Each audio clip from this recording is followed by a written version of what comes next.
10,000 hours is a steep mountain to climb to become a master, especially when the task at hand puts a relentless demand on your body. There is nothing casual about this sport. It's all in, all effort, all focus. It takes a lot from you, but the reward is unmatched.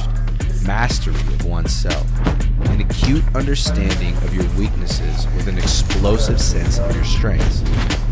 Being able to complete the climb to mastery requires the proper nutrition.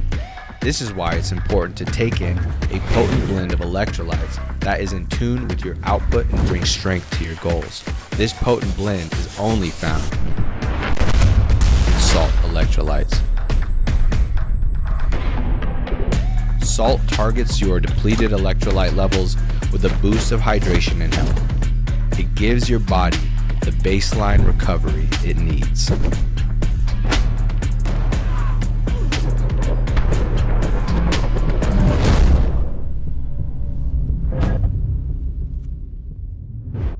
Hey, what's up, everybody? Welcome back to another installment of The Bullpen. Kev, we got a huge board. Why don't we get straight to it right now? Go ahead and lead us off. Yeah, thanks, Raph. Today we're talking about the clean aesthetic of Gold BJJ. Their phenomenal streetwear they've got. It's not just training gear, guys. You can get streetwear. Raph, are these all Gold BJJ? All of these cards are Gold BJJ? Yep, just read the script like we talked about. Yeah, you're right. They've got a variety of styles. They have a bag. It's phenomenal competition gear. You can bring it with you. You can throw it in the wash. Raph, these are really cool. Are any of these for me? Like that bag? No. They didn't have any. Look, you need to go out there and get them. You can just get the stuff, goldbjj.com.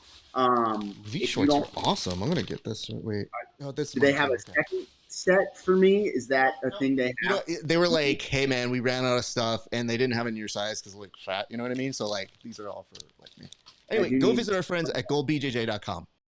Elevate your BJJ game with inverted gear, where pandas and performance meet. Whether you train in a gi or prefer no gi, we have something for you.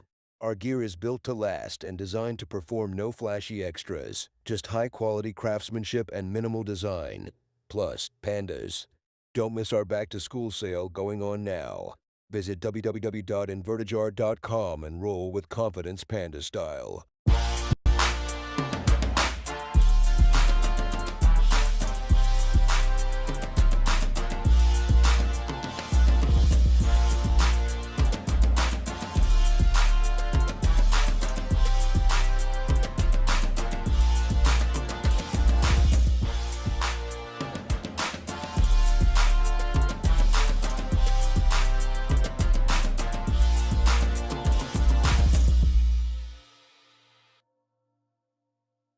Hey, are you gonna pipe that mom? What's okay?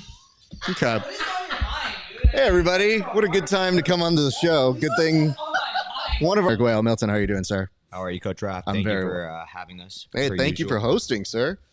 Always, this is your home. I appreciate that, man. I don't know why I'm whispering. It's okay, man. You know what? The weird part is, I think it's because we're so used to everybody being loud. We have to talk over them. Yep. And the last time we did this, we actually had to institute putting on headphones, which I've tried to avoid. You did put that in discreetly, so good for you. How is the Zen making you feel today, sir? Focused. Focused. Okay, that's good. I think that helps with certain things.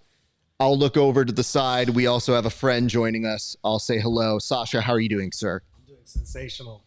Sensational this morning. Always a pleasure to be with Coach Milt and Mr. Raph Esparza. So Sasha is known as being the guy that always asks me when this is going to happen. And I tell him it's based on schedule availability.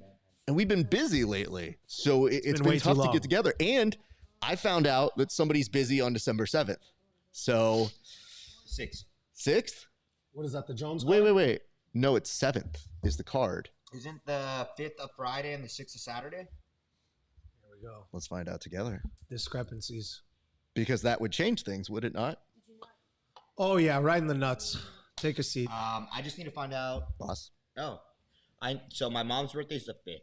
Okay. So she wants to rent out some restaurant. I don't know when she's gonna do it. So like that. Yeah. That fucking You're weekend. at the whim of the mom. I'm never gonna say that she doesn't get first dibs. Ooh. So we are an official timeout. It does look like there was a low blow that happened here. I mean, that is a main. Sasha, can you tell me a little bit about your thoughts on that haircut? Brother, look at this. This is I don't even know what to call this atrocity. It does feel like it's a wig that he puts on, though, sometimes. It looks like he's Bigfoot from Chechnya. Walked out of the mountains of Russia and So with this Armenian. I did get to see you while I was setting up here. You were doing a private. It was looking like a private. So tell us what the people can expect if they were to take a private from you, sir. I mean, come on. Bro, that's free advertising right there. Come on, you guys. Millions viewing. We're better shoot him like a hundo or something. naughty. No, I mean, come through, come check it out. We'll get some work in. I like to be technical. I'm not like this sick fuck who will literally drown you during pad work. You know, there's times for that. There's times for some technical stuff. Brother, We'll get a you good one workout tip in. when we were drilling together, and you're like, everything. That's different. That's different. When me and you work together, that's different. But I hate. then when we drill, when you hold pads, I hate the way you hold pads for me. How you supposed to hold that? That shit you be doing with. I'm not gonna name them, but You're a hater, bro. oh, bro, you haven't gotten better from it. That's cap. That's cap. That's cap. I mean, that's your opinion. I feel like I got better. Fuck no. You even said I got better, but that's okay. You know, I told you look like shit on Wednesday. that's one day. And I spent half the class trying to pump you up, trying to get you excited to train. You look like you were fucking lost out there, Blad. One of your eyes was open, Blad. Fucking trained all day, bro. You look like Shara, Blad. You should have put a mane on. To be fair, sometimes that's just the way his eye works. I guess. And you know what? The weird part about Milton is completely normal. But when he is in a photo, sometimes he's not looking where the photo is. And one of my favorite things to notice is if I see everybody looking directly at the camera and you'll see Milton looking off and I go, you know, dude, I didn't like calling you the kid from Monsters, Inc., but sometimes I see it. Motherfucker look like Mike Wazowski, Blad. That's right. He's got some paperwork to Daddy, fill. bro. Oh, wow. Brother, Oh, please, no. please. Hey, I took you to bed every night. I tucked you in last night. nice eye kick there. We had a good time on COD, didn't we? We did. So I've heard, Disappeared. well, I've heard you've gotten better. You're back at COD. I came out of retirement. What brought you back, sir? The new game, actually, right, Tasha? Yes, sir. The new game. He's my prodigy. This is my prodigy. Did you say you're tired? Yeah, I've been tired. I don't even want to game. Really? Yeah. Damn, dude. These kids got you working overtime here, man. Just living out and see me right now and not being able to go back. And Yeah, that does suck, man. Coach Raph, can we give a big round of applause for a special guest? Yes, here? absolutely. He just moved back from Virginia. He was living out there for the last 4 years.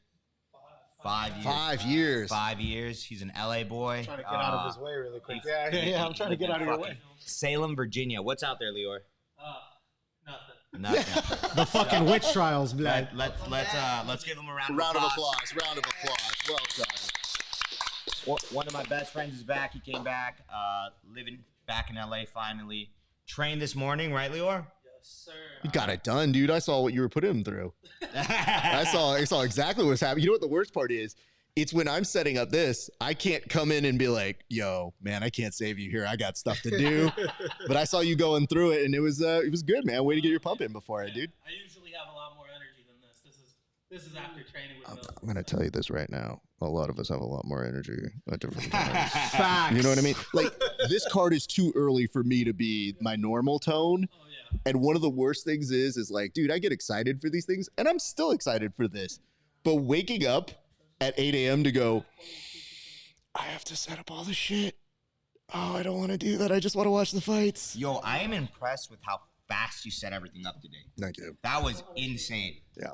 That was. It's also way too good to be this early. Yeah, no, but I mean, listen, dude, I get the you, time. you got to give it. You got to give it to the Saudi Arabia every once in a while. You know what I mean? Like, anytime you get the card that's in the Middle East, we got to suck it every once because they. Oh my God! Shit.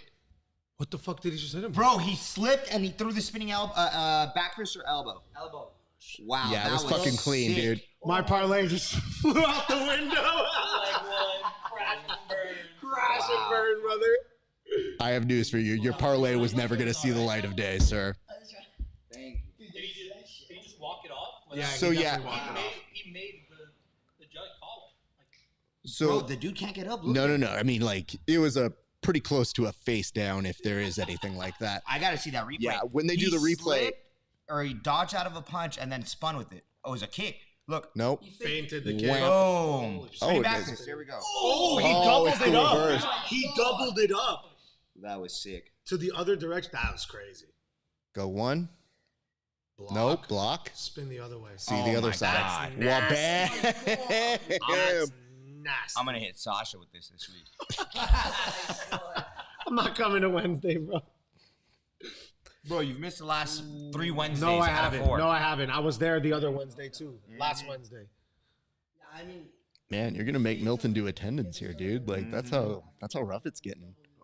It's the holidays. I'm. Are you What being holidays? nice now? It's So not the holidays. can I? You can love I- the holidays. I fucking hate this time of year. Oof. Are you good? Jesus, dude. It's 11:30. Shout out Pacifico. Good lord. You know what I do find fascinating about Milton is once September ends, he does get very festive. I love the holidays. You are like, maybe it's just because you're born so close to Christmas, but you see the decorations for Halloween. You see it. Do you have Thanksgiving decorations? No, but we can. Okay. We can make it happen. Get a little closer. I can. We can put. We can walk around and gobble gobble. Roy, what has he done to deserve this? Okay, so it started with Angel. Okay. The youngins. We see potential in them. Yeah, absolutely. So we got to keep them humble. Can't let their heads get too big. Sure. Look what happened to Julian. Mm.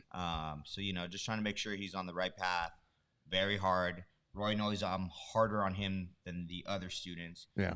But it sets him up for success. Yeah. Angel back-to-back wins by finishes. Julian back-to-back wins by finishes. 3rd win of the year. So just want to set him up for success. Congratulations, coach, by the Yes, way. sir. That is Right, Roy? good answer. It takes a minute, but it's there. It just has to get dug out a little bit. It's been taking 2 years with Julian Cultivating. and more. Speaking of- Not everyone can be as perfect as Angel.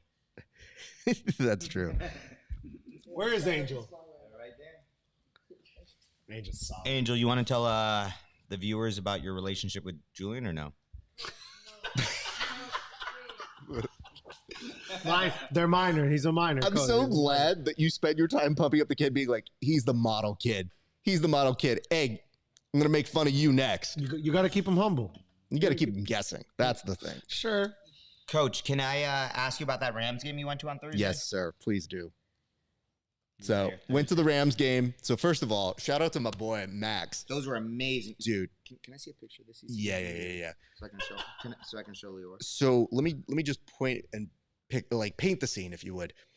My boy, Max, hits me up on Sunday and goes, hey, man, do you want to go to the Rams game? And my first question is always, I would love to. How much? He's like, free. Now that cuts to my core. You and I tend to do work. Yep. So I'm thinking like, I can work with you. I can go there. It's going to be great. My guy hits me up and he goes, how about lunch at 1:30? And I go, oh my God, we're starting so early. And then he's offering to drive too. So I go, I can drink. It's good seats. Milt, what time are we able to work? 2 p.m. The earliest I can do. And it's not his fault. That's a normal time for us. But I just had to tell him, I was like, but I gotta decline. I got a Rams game. He's like, dude, go have fun. One of my business partners, he hits me up and he goes, oh man, that's a good game. You guys are gonna get blown out. And I was like, I don't think you know what you're talking about, bro. I think it's gonna be a shootout. I think it's gonna be a fun game. I'm excited to go.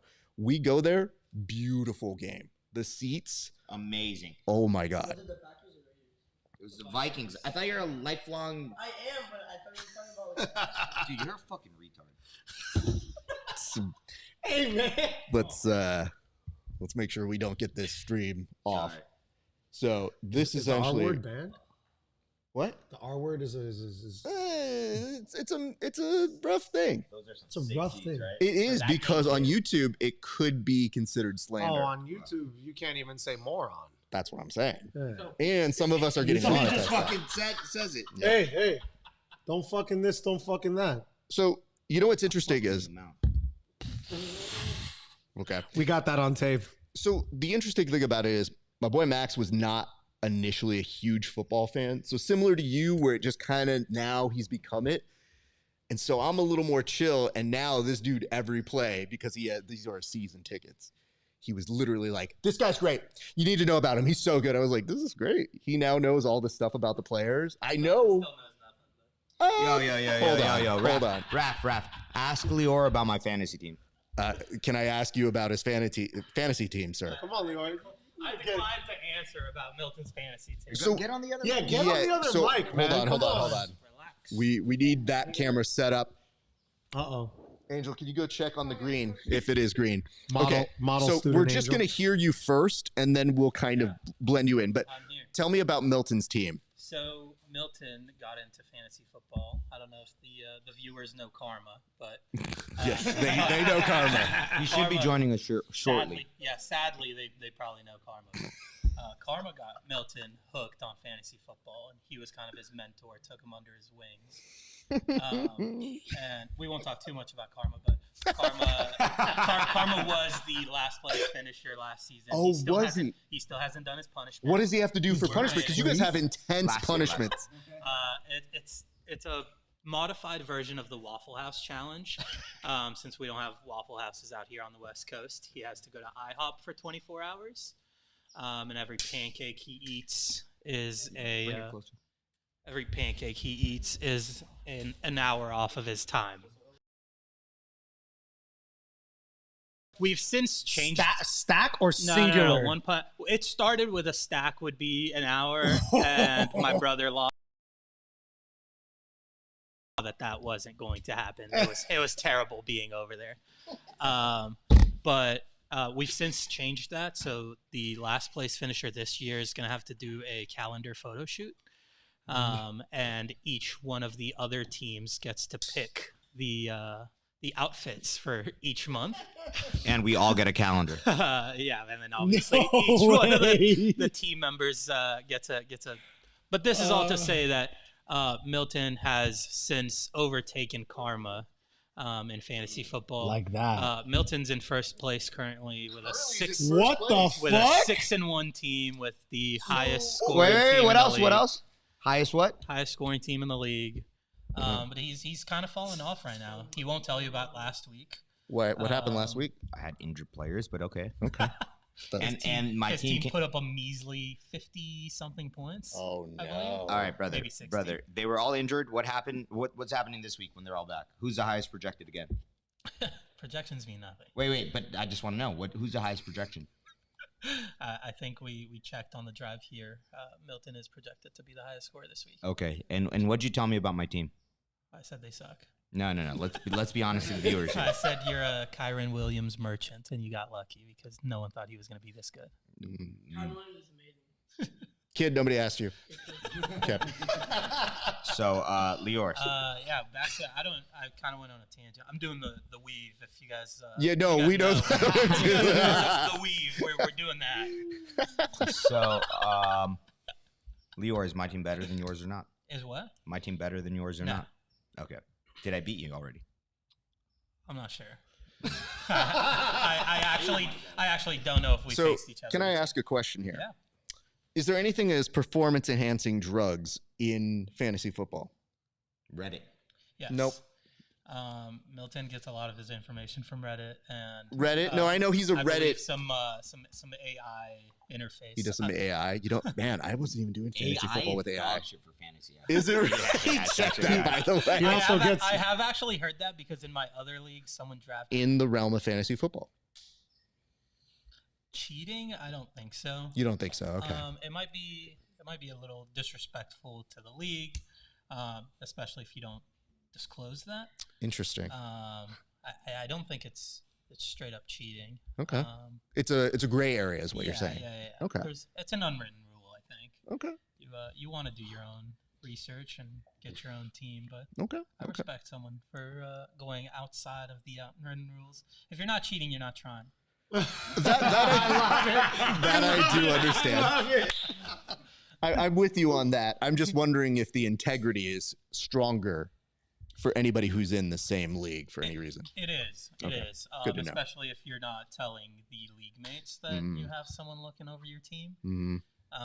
We're not talking about Milton anymore. This is just a hypothetical. This is hypothetical. I don't know. Obviously, but Listen, I'm not in the league. Why would I know? I'm just asking questions. yeah.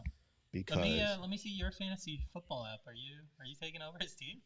Oh, me? Oh, no. Unfortunately, Are you I logged into the have app to be promise very, very honest here. No, remember what I did with Steph's team and how bad that turned out.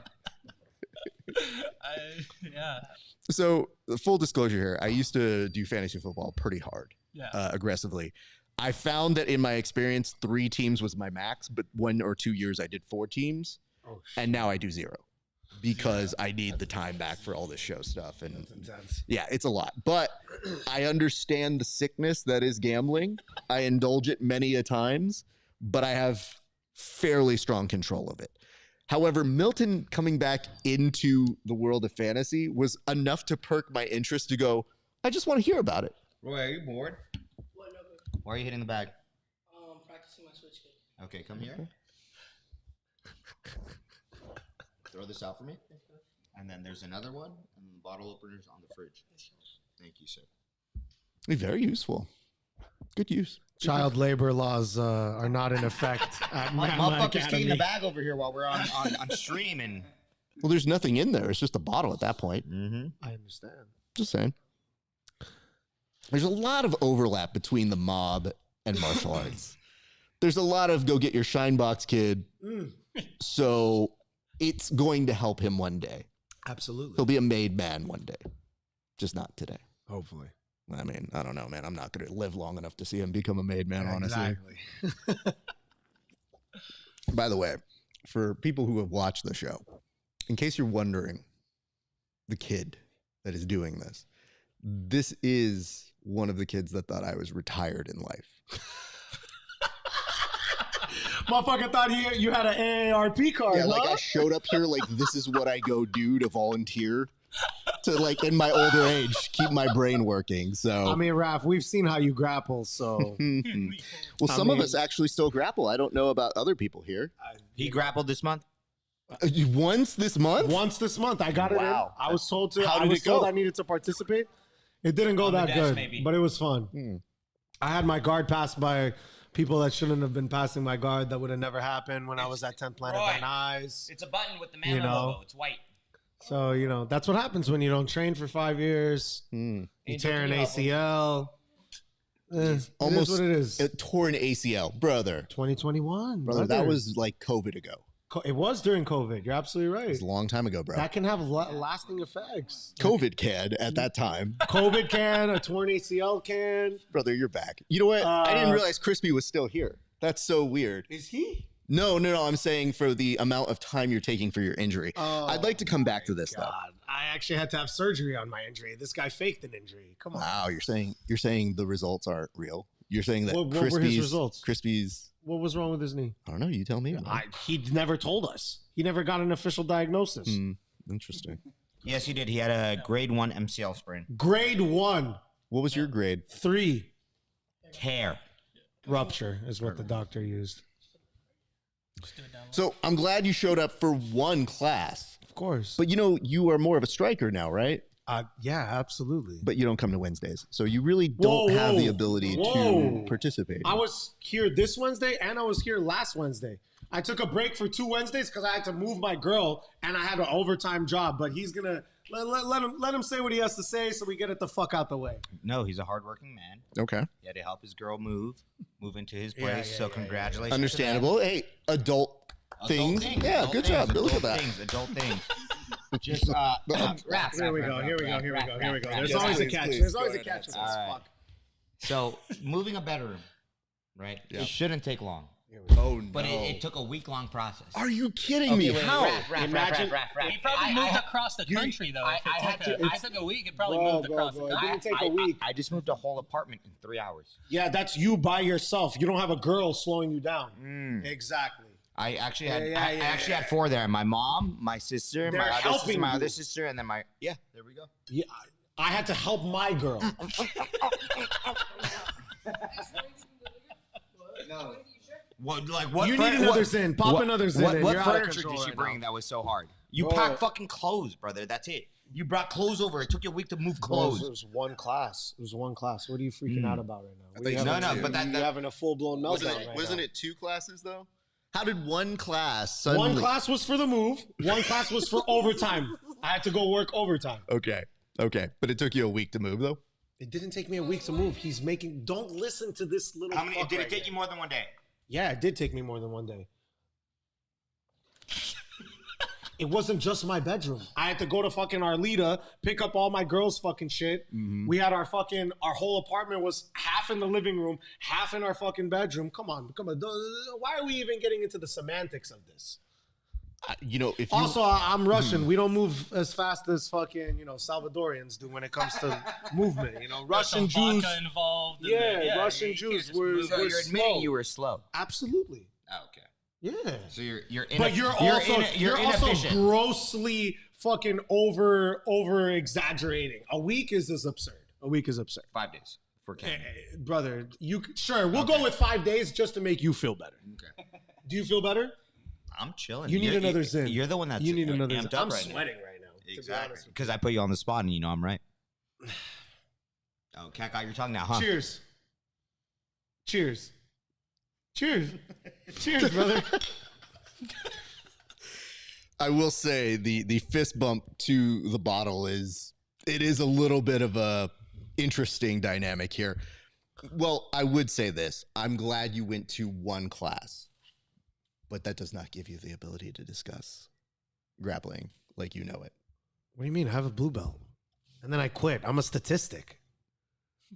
I'm a fucking statistic. And you're proud brother. of this. Absolutely. I got a blue belt, bro. I Wow. could get mauled by this dude all the time, like you do. I do get mauled by him, but I mean, the difference is I show up, and I've never seen you at a striking class. He did privates with me when I was in Privates, who knows what you guys did? You guys probably talked about fantasy football and all sorts of fuckery. Who knows what you guys fucking did? I mean, I think you should know me well enough to know that I'm not afraid of hard work. I never said you were afraid of hard work. So then why would you assume anything different?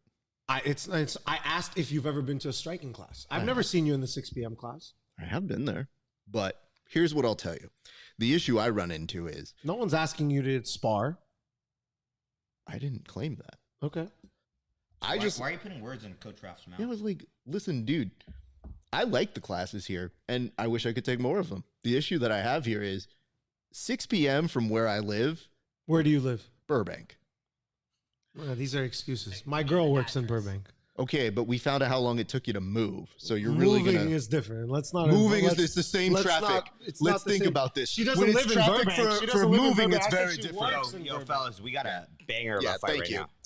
now. Talk us through what you were seeing, Milton. What is happening in Danny front of is us? walking Lerone Murphy down, and he's throwing bombs. And this is what Beautiful oh my mix up. God. That was beautiful. Wow, Dennis might be right on this prediction. I had Ige also. Just saying. Dennis just throws money at the wall. Is Dennis your boy? Yeah. Dennis is the guy who's gonna turn Roy into a man. Says the guy okay. whose 5-leg parlay exploded in the Oh, first my leg. 5-leg parlay exploded He in the said he first just leg. throws Yeah. money at the wall when he put down a 5 I just thought all this last underdog night. parlay. I know. That's already done. You know what usually happens to me? The first leg of my parlay falls apart, and then the next 4 hit. That's usually what happens. So what do we got? Danny Gay here. Yeah. Don't anymore. but Yeah, I you don't did. anymore. Sure. We Let's could give- go with that. Let's give some shout outs to some people who did show up for a few seconds. We saw Gifted Gabe Green showed up. We had My Trusty Life, who was laughing, probably at Sasha. And I saw Adrian in the I'm chat okay here with for a that. second. Shout so. out Justin.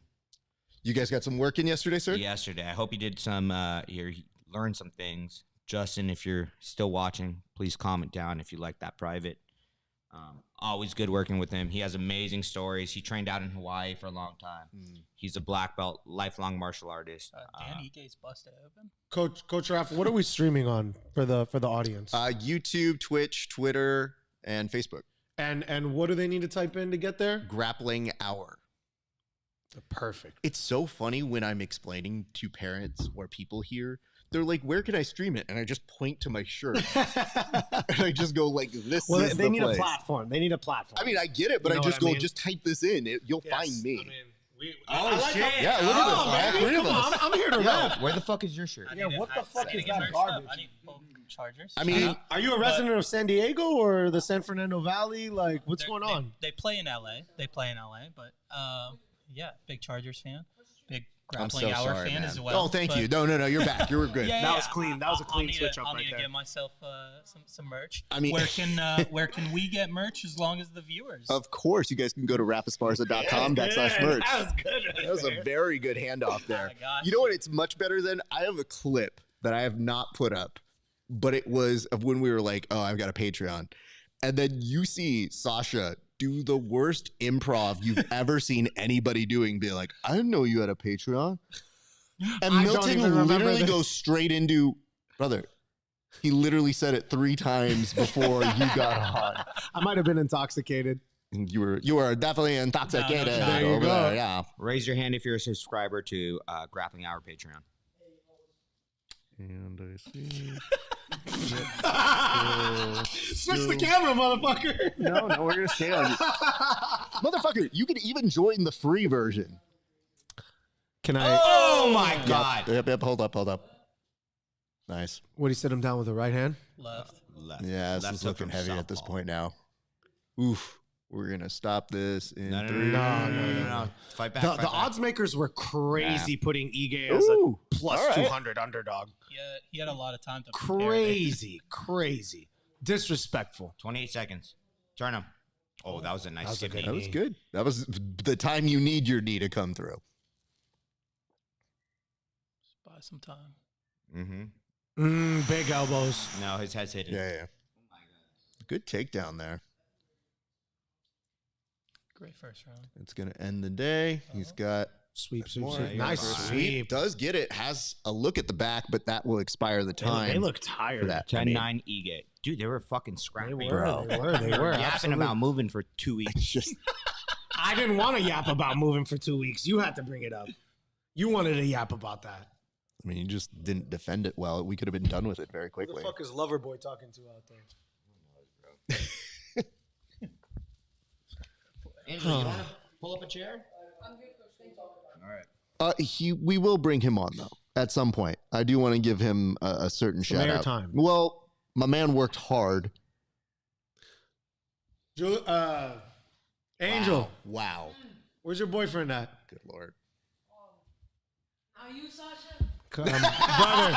Brother, this is just the beginning. Wait until the rest of the gym gets a hold of this one. Just wait. Fucking, what's your homie's name called? The one coach trains.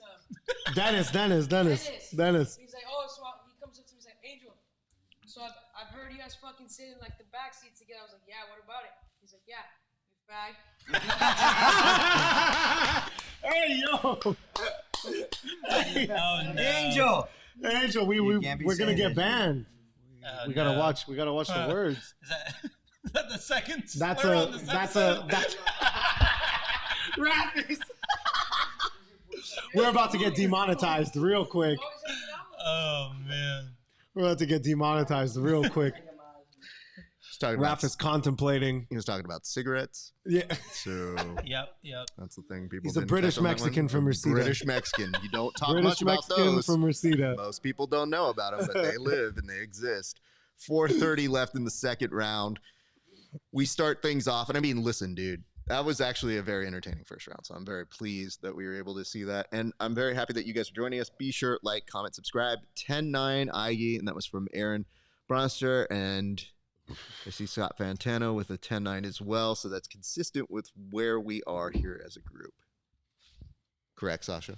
Is that where you're at too? Agreed. Okay, good. Sasha's biased though. He's rooting Ige. So But his parlay is busted though, right? Like I got another one. You have another one? I got another one. Hold on. This is but this not one's much gambling shorter. advice. Much shorter. I mean, I got Max and Rob. Okay. Max That's and Rob. the next. That's the next one. That's the fallback. That's In all I between got. rounds, I will tell you exactly what Crispy did. What did Crispy do? Well, I'll tell you in between rounds. Why do we need it? We could get into it. Right No, I now. want to make sure that we're giving this fight the respect it deserves. This fight deserves some respect. After not talking about that first round as much, we should be talking more Crispy about doesn't deserve a lot of respect. No, he doesn't. That's why he's Yeah. in between. Yeah. How's Crispy's grappling progressing? Like yours. Coach, am I wrong? You're not wrong, coach. Thank you. Get a little closer to the mic. They can't hear you, Black. Watch this fight, bro. It is difficult because I do turn Milton's mic up a little bit because I know he'll sit back, but it just means he's locking in on the fight, so I can't hate that. I'm assuming you turned my mic down. I since you do. could hear me from fucking Shoop. I do. You also don't have inner ear, so you don't always know how you guys sound. But tonight, because there's not a ton of people around us, it's easier to hear everybody. So thus, I do not have headphones for everybody to listen to. But I have them ready to go at any given time. I didn't know Ige was ranked 14th in the featherweight division. Yeah. Thought he was higher. Might have telegraphed. It's less that it's lazy because it still could have been effective there, but it is not. He's now got an underhook up against the cage. So Ige trying to lead this dance. Murphy reverses on him very nicely. And it does look like for a second I thought he might have had double unders, but still pummeling back and forth, drops down, see if he can get the takedown. Who's bleeding? Is it Ige? It was, yeah. Yeah, he got busted open in the first round. I didn't see what caught him, but some blood on his face. So while we take a moment here, what has been the best thing to come back to Los Angeles for? Because living elsewhere can be difficult. I lived in Illinois and Kentucky for 5 years, but I raced back home as soon as I was done. Yeah. Illinois, Kentucky? Yeah, Illinois and Kentucky.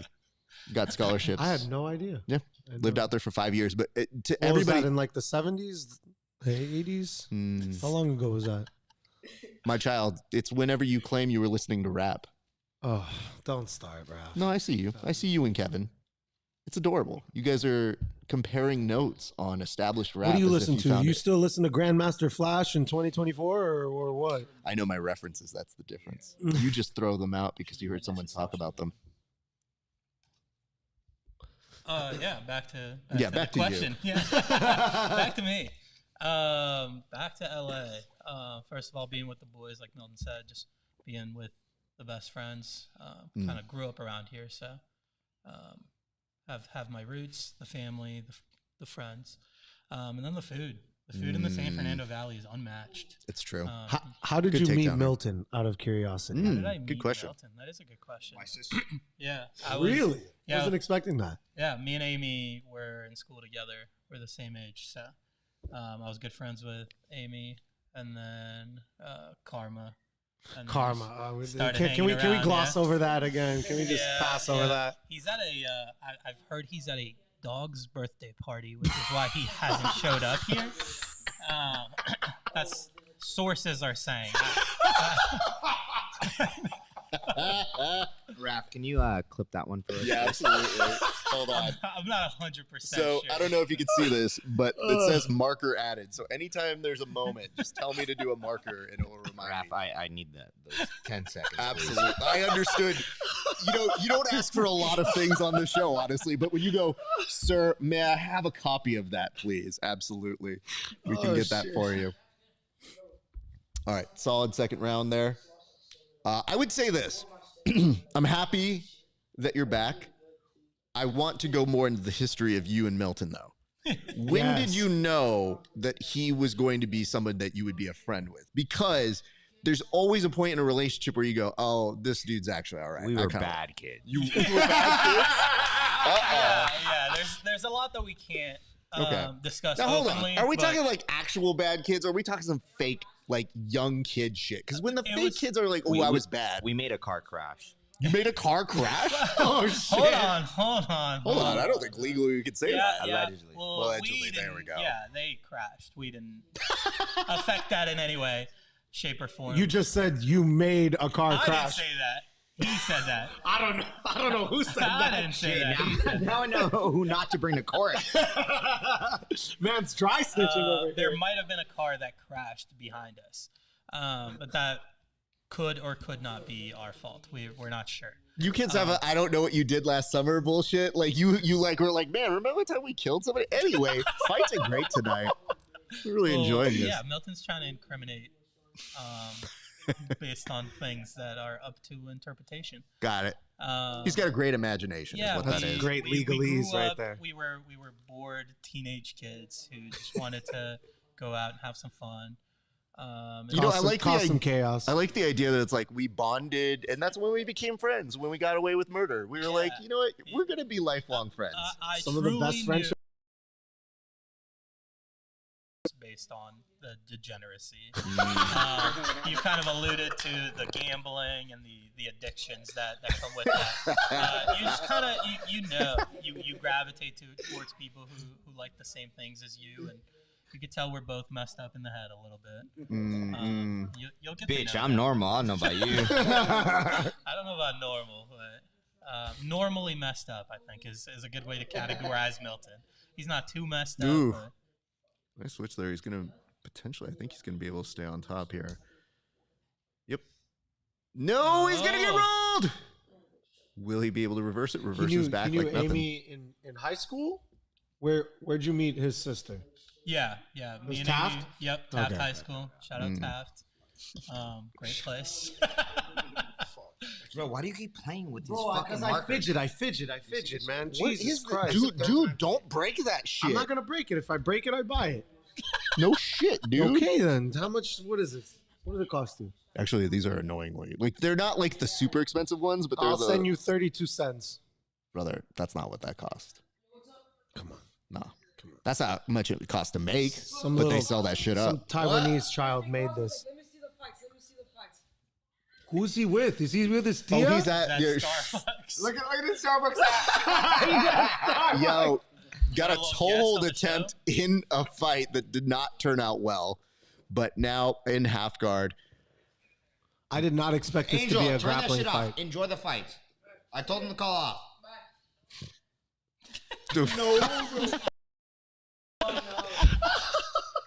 So I mean, Milton just likes to make No. hates fun for other people. It's true. His fun is taking away fun from other people. Was he And always I like love this that. though? Like, was he always this way? Yes. Yes? Except for, like you said, right around the holiday season. He Yeah, you becomes know. No, I He know. lightens a up. different person. Yeah. Bro, that's not true. Milton We switches just up. went down my Venmo transaction history. I would send this dude money to go buy beer every time the Chargers won. Just hey, space us. Go have some fun. Enjoy. Is that true? That is true. Yep. I would sit in Virginia, and In Virginia. he would send a Venmo for a 6-pack of Space Dust, just for good luck for the Chargers. It's very sweet. Good guy. That's a real friend. No. I mean, like, that still doesn't take away from him doing criminal work. But Agreed. also, I do like the idea that. What's that?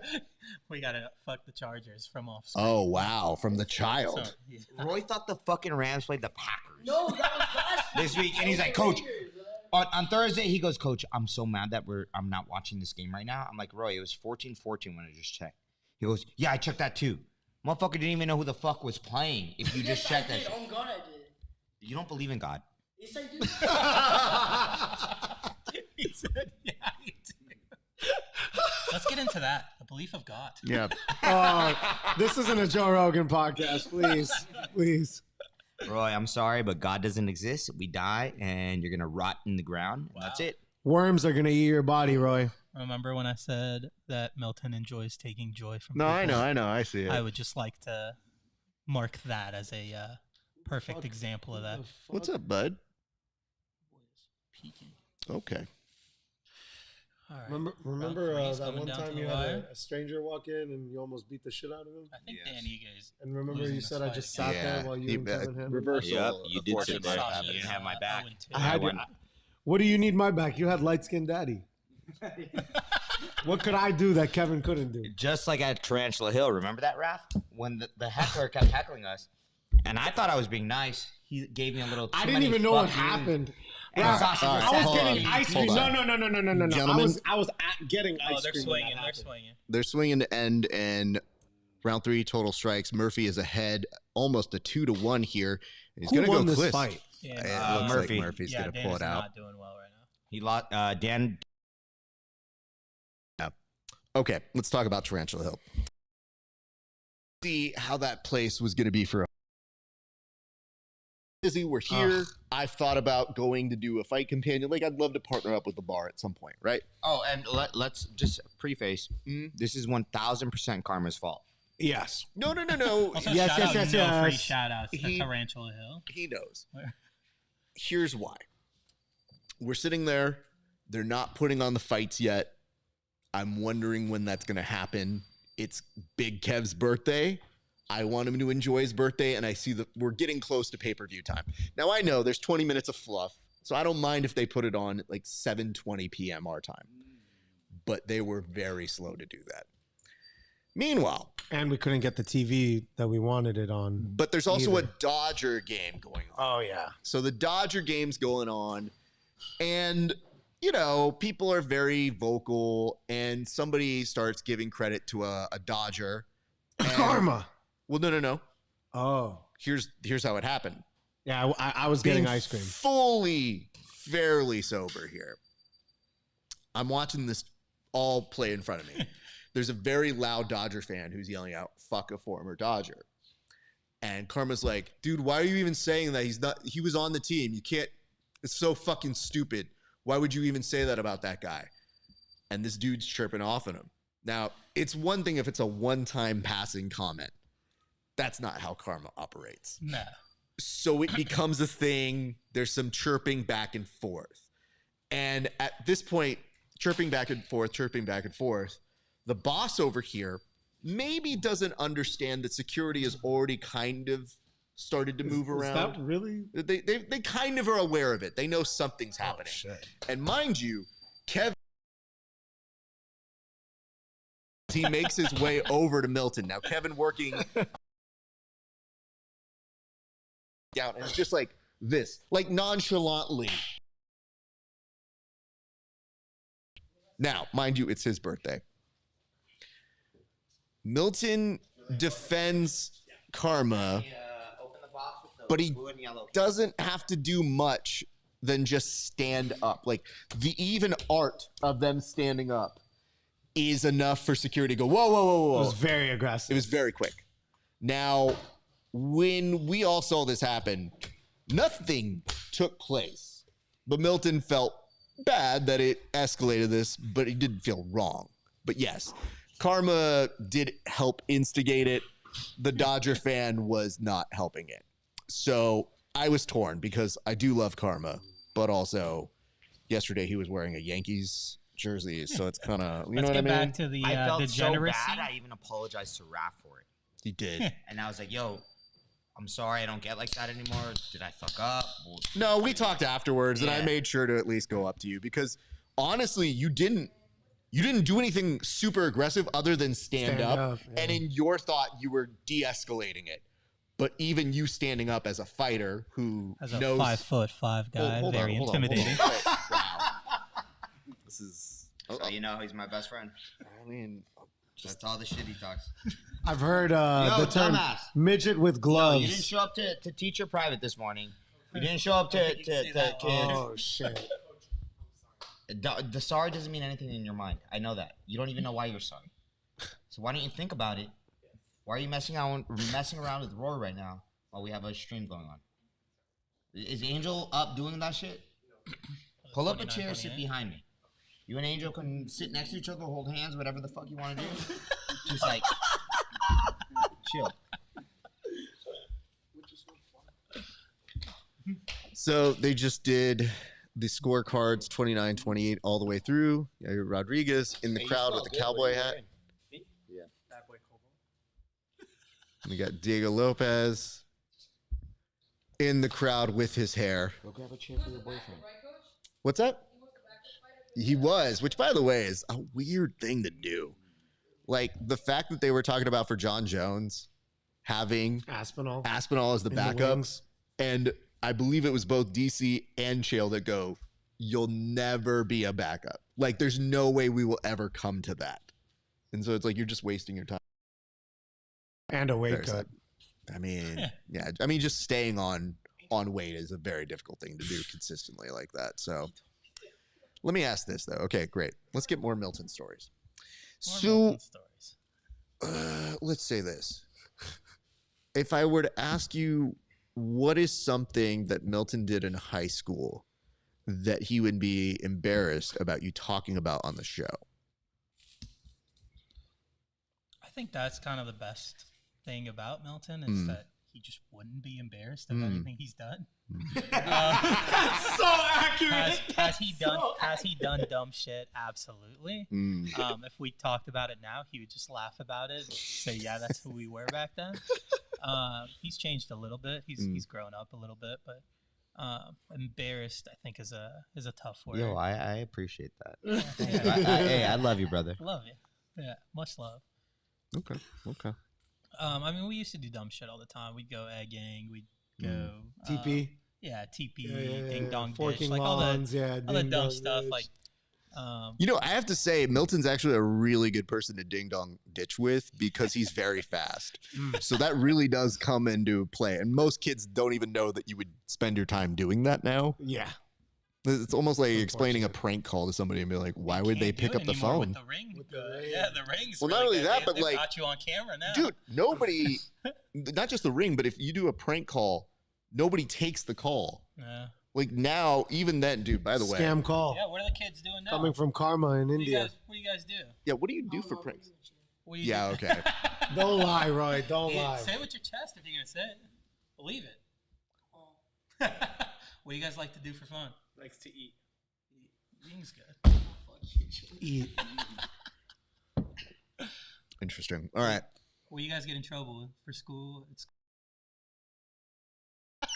Give us some stories. I haven't been in trouble at school in like. That's what Mama does to you. Teaches you That's discipline. right. That's right. What happens if you get in trouble at school? Who calls me? Everyone calls you.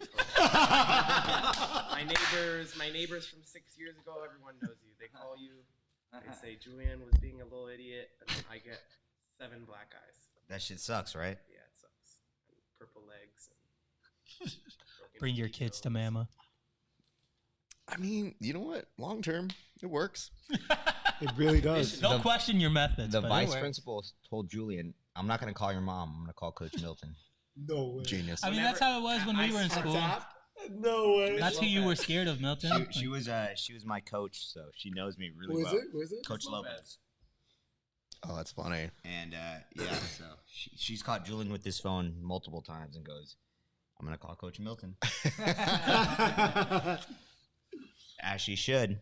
No, legitimately, that's the best part about being an athlete and growing up is you just recognize the thing that keeps everybody in form is. There he is. Yo. Oh, God. The chaos just entered the building. Nah, just turn it down. That's fine. So, what did Chris, as he says this to me and he goes, yo, brother. Wrecking machine in the building. Scoot over. Let's pull up that chair. As he says this. I got a $50 bet with her. As he says this. That's my dog. Yeah, I'm going for Holloway. That's my dog. 100%. Angel got you. But as he says this. He wants to sit next to Julian. You know. Okay. You know that shit is. As he says this, he looks at me and he just goes, oh, man, Max is going to get washed. And I was like, don't bring that energy here, sir. I don't mind him losing, but I don't need you to tell me he's going to lose. Oh, wow. When did this happen? Can you grab the 32? Wow. There's a Modelo in there. Who influenced you? Open it on site. Is somebody's a bad We need influence to here? give a Zin shout out right now. You know, can I? Speak up. No, brother. hold We're the on. loud ones on this Gentlemen, let me just be honest with you. This works perfectly to have one microphone for the both of Oh, you yeah. so that I can level it. I'm already turning it down. Is that good right there, Coach? I think so. Go ahead and talk if you guys wouldn't mind. What's up, guys? Wrecking Machine at the table. It's good to see you, Nico. You come in right now. Were you at Checkmat just a few minutes ago? I was actually watching Adrian get dog walked by Aiden. in jiu-jitsu. In jiu-jitsu. yeah. Okay. I mean, just dog walk. I mean, listen, dude, I can't take credit. I don't know how I caught him. I caught him with something, a submission. I hit him with a can opener out of nowhere, and I tapped him with it. And that was the last time I caught Aiden, and he's been focusing on like just competing and doing this, that, and the other. But I hold that victory over him, and I'm like, that's it. That's That's true. it. You're not getting a rematch. No redemption for you. Win and get out. That's it, 100%. yeah. Yes, that's the way to go. Thank you. I just love the fact that the first news information that this team gets is being like, we have an update for you on Adrian. It's like, oh, did he get beaten in spar? Oh, and no, that checks out. Okay. What happened the other day? Because it is very weird when we enter each other's classes and you're just hanging out and you were watching Adrian roll and somebody off screen tells Adrian, wow, like Adrian, you're really good at grappling. Now, what did I say in response to that? I think we both were like, whoa, like, you're very confused there. Like that was your perception of really good and really bad they were switched around there. All I did to kind of calm the situation was go, let's not go that far. Yeah, like, it's not enough to talk shit about him fully, but just like, we don't need to categorize things we don't need to. The thing is that, when you're so one-dimensional, it really becomes a weapon against yourself where you focus on your boxing for so long, but yet you have dreams and admirations of, like, he's sent to Up Next a smoker fight, and now Up Next wants him to fight. And I told him, you're absolutely not ready, nowhere near ready. Like, you don't have enough. For an MMA And he's like, but 4-ounce gloves if I hit him. And I'm like, that's always cool to, like, bet on what you, like, think's going to happen.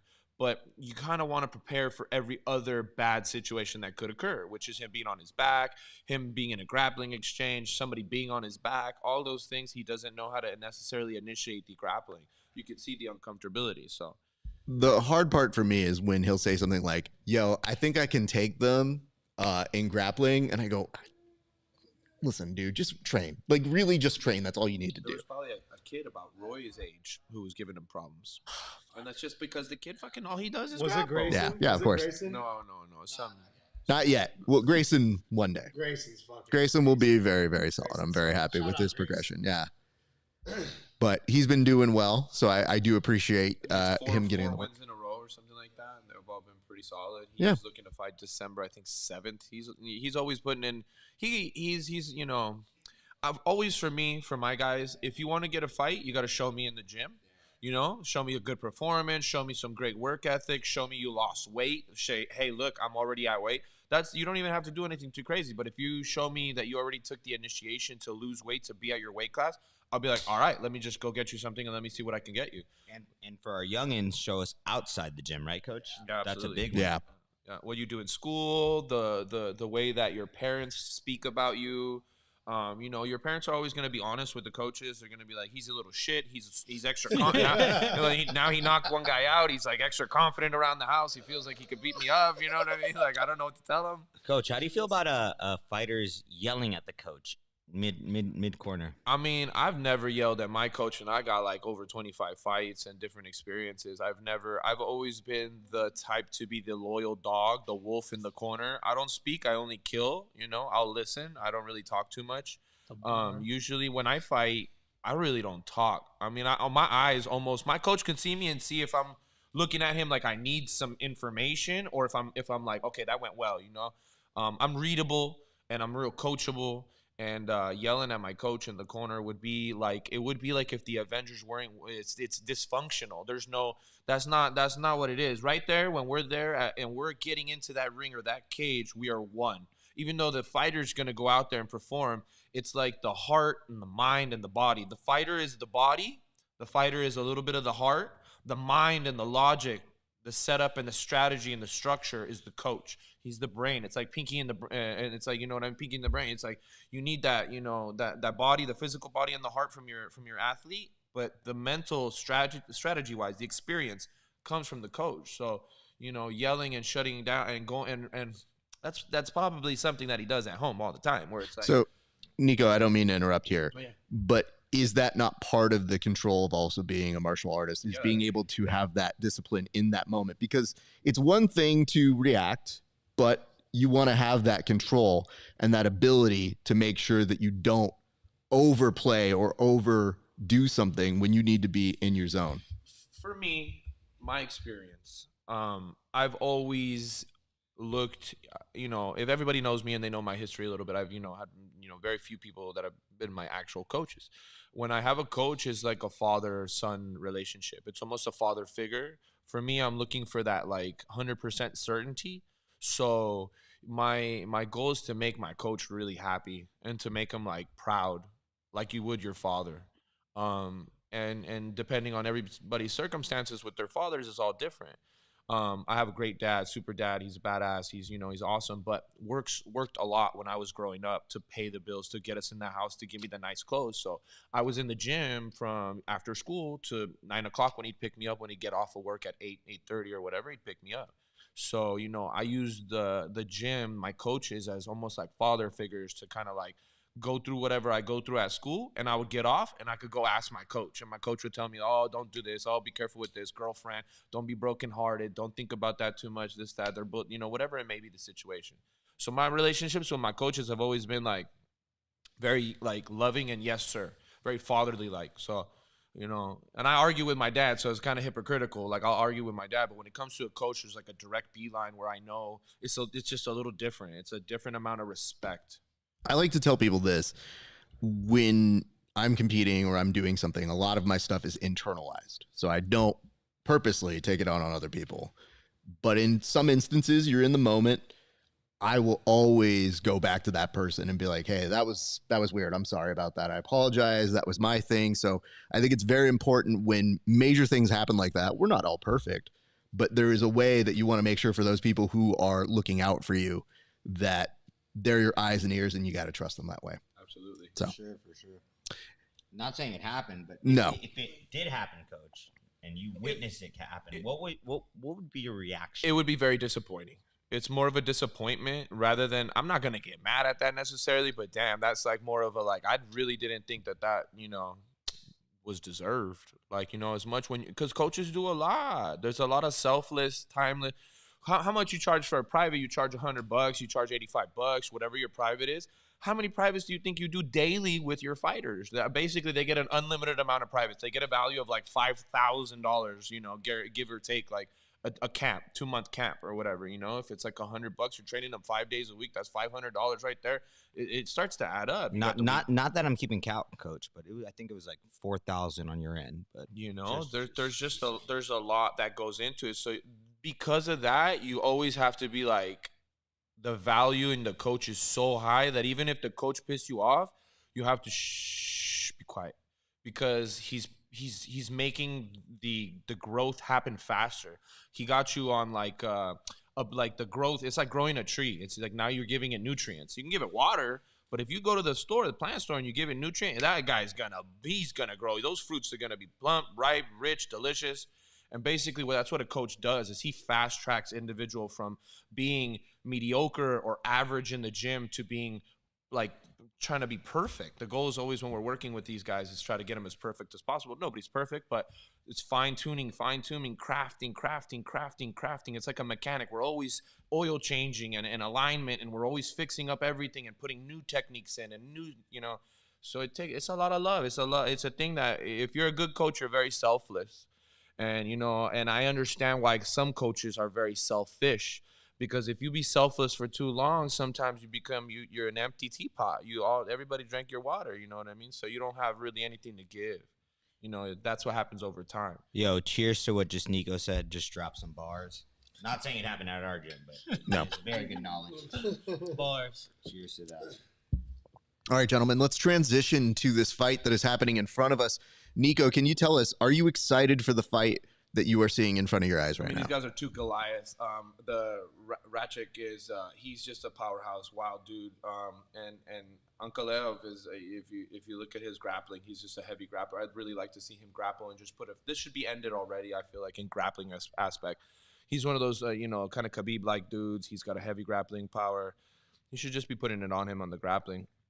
This is the guy that should have fought for the title. This is the guy that probably they're hiding from Pereira. Stylistically, I think he's very patient. You'll see him be pretty patient. He's very nice counter check right hook right there from the southpaw stance. I think you're gonna just see him gauge, feel, because I feel like this is a perfect tune-up fight for a guy like Alex Pereira. I feel like they're the same size, same kind of length, also Brazilian kind of thing. Right? Is Rakić Brazilian? No, he's Croatian. It's Croatian. Okay. Serbian or something. Somewhere over there. Slavic. He's like Miracle Krokop. I'm going to come over this way. Sasha, is this part of your parlay? The parlay fell apart, brother. The second one fell apart too? The second one is, I told you, Hey, Max what a and knockout Rob. with that. Oh, so it's just Max and Rob. That's what that comes down to. Crazy Okay. knockout. You better believe I'm throwing that in the gym this week. I'm definitely throwing that. It's coming in all directions for Sasha actually this that week. I never tried that. Unfazed. All right, your face will be phased when it gets hit, brother. So just letting you know. I've always wanted to knock somebody out with a spinning back fist to the body, to the liver, with my right hand, to step across, drop levels. If I ever hit this and knock somebody out in any kind of big fight or any pro fight, I'm gonna tag this podcast right here and be like, that's when I said it. I have a thing that says marker that will let you know to go back there and cut that later. That's it. That's how you know you're a professional. I mean, we have little gadgets and reminders. What I do with it later, I'll probably forget. But at least on here, I'll have a permanent record that'll let me know. You are one of the more strategic individuals, part of the team, in the sense of just kind of structure. I try to be. Yeah. You know, my skill is not superhuman strength or speed. It's being the Batman. So Yeah, you're really smart. But it was blocked. Coach, are you excited for this fight? I'm locked in, brother. he is. When his voice goes down an octave, he's very excited about it. And he actually, it's almost like it gets more mumbly because he doesn't want to use brainwaves to communicate. He's just watching. Coach Nico, over here to Coach Raf's right is my buddy Lior. Now, Lior is a good friend of mine. He's actually the uncle of Skylar and Mason. Now, the reason why I bring this up is I remember, well, you teach our Monday kids class now. Kids love you. You're amazing. You're an amazing kids coach. You put them in discipline. But a couple Mondays ago, one of the bigger kids punched the younger kids in the face. And then one started crying. And you're like, hey, why'd you do that? And you're like, okay, 500 push-ups. And then the kid who punched the other kid in the face started crying. You remember that? You remember that? You remember? 100% remember it. So that's their uncle. Pleasure. Based off of that story, I actually have no idea if my nephew was the one who punched or got punched, because either one makes absolute sense to me. So check it out. So what happened was the older one punched the younger one. And They were both my nephews. Never mind. Yeah. That's what it was. Details here. So he punched him, and the younger, smaller one, he started crying. And I said, hey, it's okay. Hold on, what happened? And then, you know, he punched me, and I'm like, dude, why'd you punch him? Like, why'd you punch him? You know, like, we weren't even doing that. That was not what we were doing. So I said, you know what?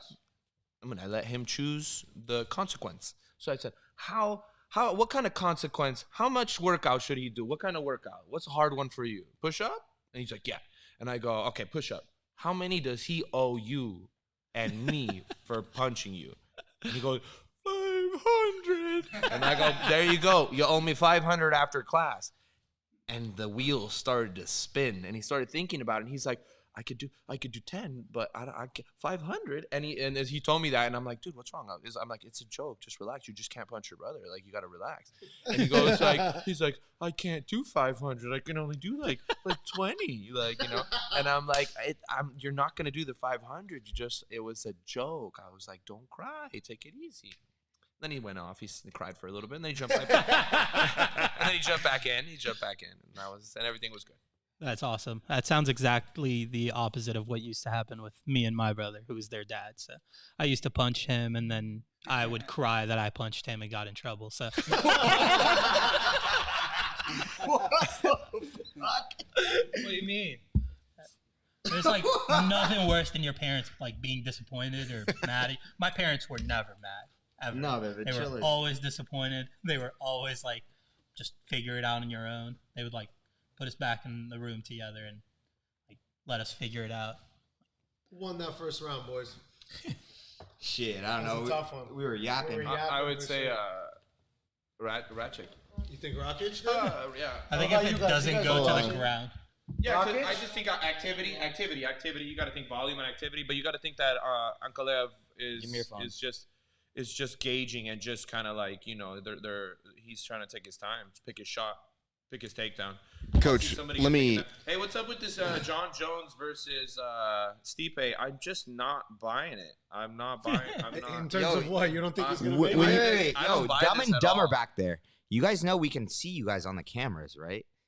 So every time you smile and giggle and look at Angel, and Angel smiles and giggles, you or tilts his head back like, "Oh my God, we're watching." So, you two. Coach, let me ask this: you just took their phones. Why did you do that? They're here to watch the fights, and they're not paying attention. This one over That's here fair. has been on his phone the whole time, texting Angel. Like, oh my God, I can't believe Coach just said that. He's such a bitch. Okay, so open your text messages. The bookmakers had Ankalaev as a pretty big favorite, and it jumped up after round 1. So That's just for the biased guys who don't know what they're looking at. Because all I see is somebody hanging out, chilling until they want to finish this fight. For the most part, that's what I see. I just appreciate that Milton takes time from watching this fight to make sure the kids are also doing their tape study work. Well, after their last performance, I completely understand. oof. Thank you, Coach. They don't listen to me, but hopefully they listen to you. If it makes sense, it makes sense. You know, give me my quarter.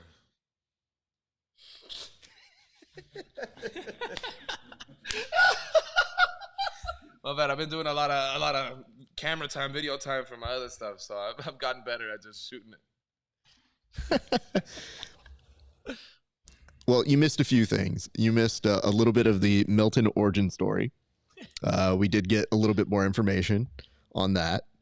We also heard what it was like to live in Virginia. Not great food. As good a food, actually. Yeah. Okay.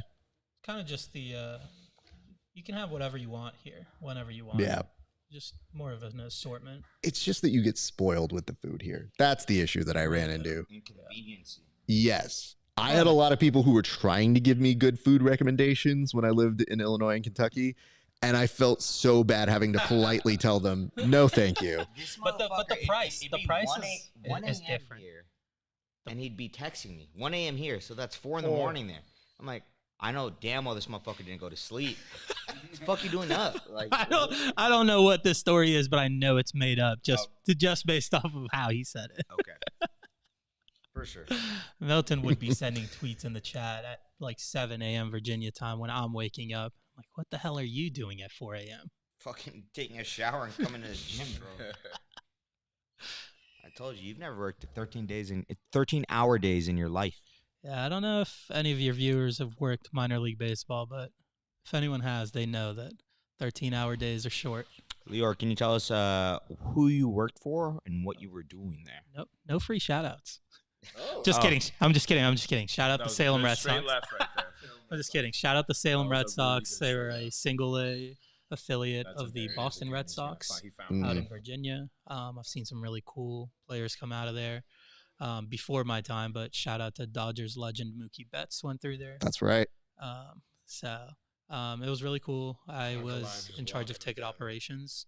So I did ticket sales and everything kind of behind the scenes. So are you enjoying this fall classic that's happening right now? Because it is amazing.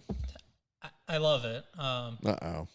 I don't think I'm getting the answer I want here. What's the uh-oh? What's the answer that you do want? I'm not going to tell you. Just tell me what your real feelings are. I don't like the fans of either team. Yeah, all right. Nobody cares about that. All right. You know what I love is that this has inspired the like, oh no, it's the big cities. People are the worst. Fuck every other place. I'm Legitimately. okay with the cities isn't the problem. I think. You think fans in sports in general are good people? No, absolutely not. No, all fans become dumb all sports fans. because when they start rooting for their team, they don't make sense anymore. I agree, but I think Dodgers and Yankees fans. No, are you a just lot don't more like spoiled. Mexicans. That's a very quick way of saying that. I'm just saying. And as a Mexican, I understand. Yes. That is a tough accusation. It is. I do not discriminate. Statistically, I'm right, though. So what I'm saying here is this. my favorite thing about going to Dodger games, we went a couple weeks ago, and when we got there, we weren't sure what section we're in. We went down the wrong section, right? And they're playing the Padres. Let me just tell you that as a ticket operations manager, that drives me insane. And it sucks. That people can't figure out where their seats are. Here's what happened, though. Go down a lane. I look. No more than 2 seconds do I go, oh, we're in the wrong section. We go back. I get somebody, and I talk boom, boom, boom, up, let's go back. In that time, there are 2 drunk Dodger fans who go, sit down. And I go, we haven't been in your way at all. I can't sit any lower. And then all of a sudden, I go, we're getting out of the way. So I look at them, and I tell them, I'm like, hey, man, real classy. Chill the fuck out. Yeah.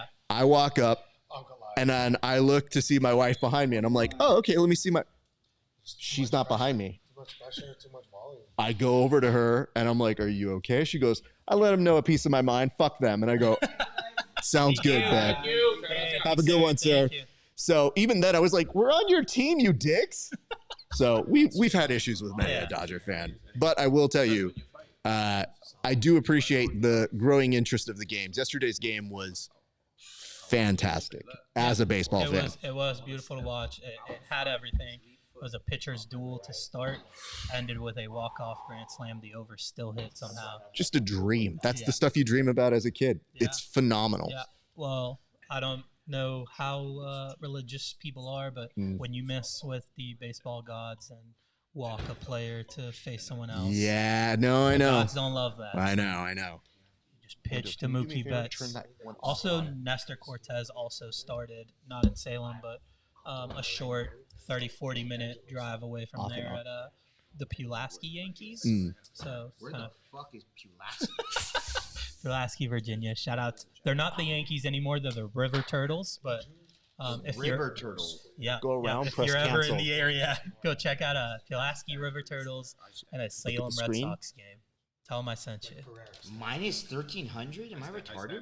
You are not, and that's you are for saying that, but can't fair. say that. Minus 1,300. I thought Rakić had both.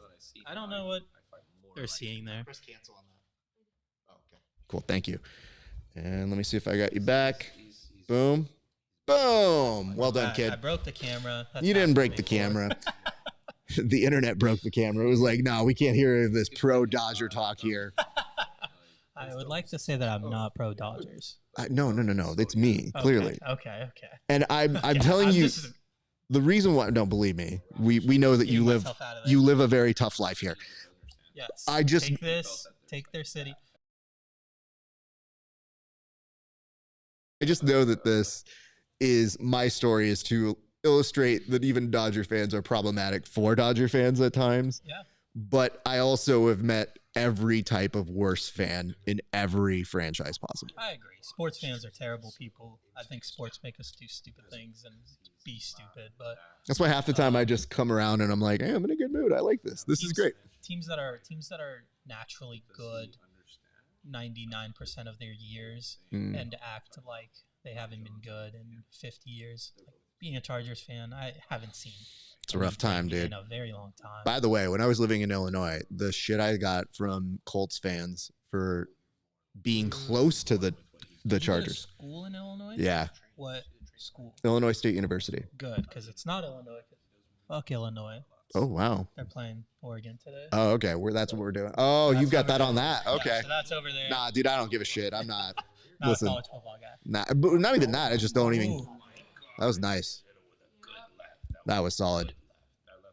That left hurt his nose. I'm going to come for an update over to Coach Nico. Nico, what did you see that just transgressed right there? I mean, honestly, what you're looking at is Ankalaev is just pushing the pressure forward, and the fact that it's a southpaw versus orthodox, it's whoever knows and is educated enough to know what to do to these style.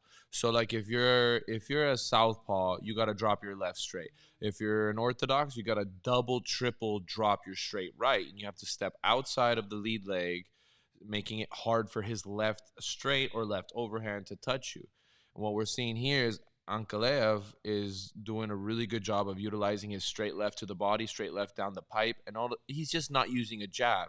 When you're fighting a southpaw orthodox matchup, you don't jab. You don't use a jab because the jabs don't line up. It doesn't work. It puts you in an awkward position to get hit with the power hand. So it's really about dropping like double right hands. If you're an orthodox, like I like to throw 1, 2, 3, 4 right hands. I use my right hand like a jab, and I won't throw it as hard, but I'll throw it double, triple. And usually that works a lot. As far as I'm stepping outside of that lead right leg with my left leg, I'm stepping on the outside, drop 2, 3 right hands. That's how I have success with southpaws. Ankalaev is taking advantage of the fact that Rakić is moving towards the power. He's moving towards his left dominant hand, and then he's also not utilizing his right hand. So by him stepping that way, he puts himself on the inside closer to be landed a left straight, because his left foot on the orthodox fighter is on the inside of the southpaw fighter's right foot. Who the fuck is that? That's me. That's my girl. Oh shit. Yes, Brother. Coach Nico again. I was like, no, please go further on that one.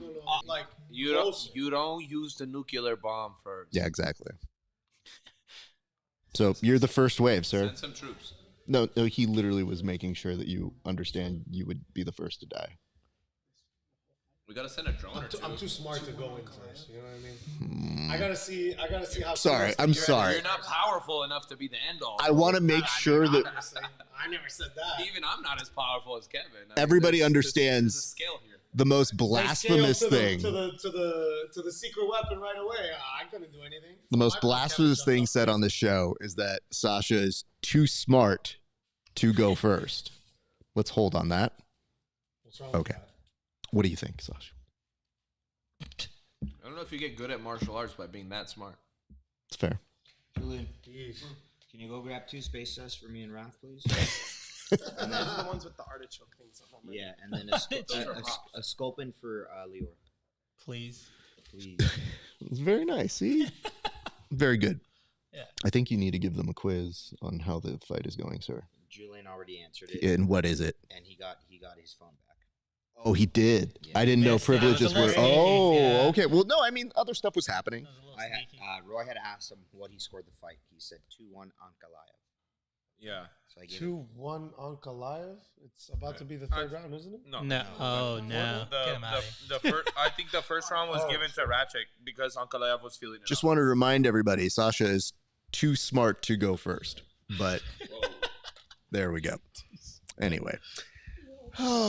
He's waiting for That the was like a third round jiu-jitsu right now. setup right there. I was talking to my coach. You were okay. Good talk. All right. Happy about that. Thank you guys. That will be the conclusion of that. We await the decision here. Thank you, sir. Passing this your way, sir. Thank you. Cheers. I'll wait for All right. These So guys are big. These are some big dudes. They're so can't do tall. that on that Rakić one. is so tall. Please. That'd be great. My girl might get mad. You But can do it. You can do it. it. You don't have to owe me the bet. Don't worry. Well, we still have to see if I owe you the bet.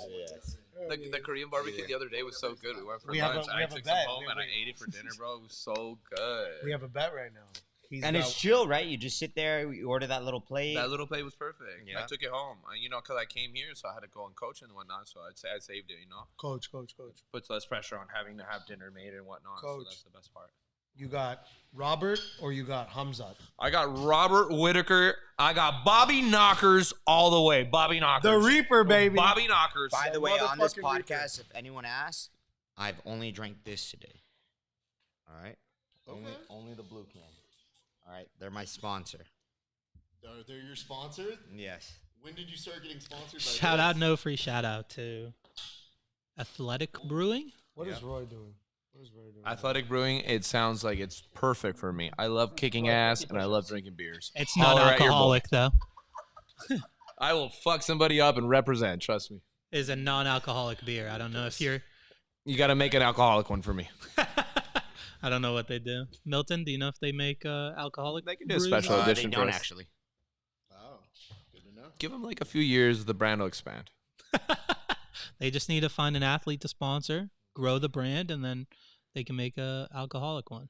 So we didn't do that for this fight, but the next time, what we're gonna have to do is we will have to put it on mute, so that we don't hear anything here, but it does pick up the UFC audio for whatever reason. We don't show a frame of anything UFC, but we have on Facebook gotten flagged for using the audio just to hear the post-fight interviews. That's crazy. So we will put on, I don't know if I have elevator music here, but I think I have something we can put on in the background. No, they fucking get flagged for all of them. Literally, they all put all of their stuff into an AI machine, and if it recognizes it, if Pride, it will still do it. By the way, I didn't know how. Roy, how did the push-ups go, sir? 31? Okay, that's not bad. What's he doing push-ups now? So I think that. Hold on, that's a Coach Milton question. So, Coach, why is Roy doing push-ups? He was over there hitting the bag again for like the third time today. And what is the issue with hitting the bags right now? On stream, we are talking, and he's over there causing a ruckus. That is fair. Thank you for looking out for the stream, sir. You gotta know when to hit this guy. Armin.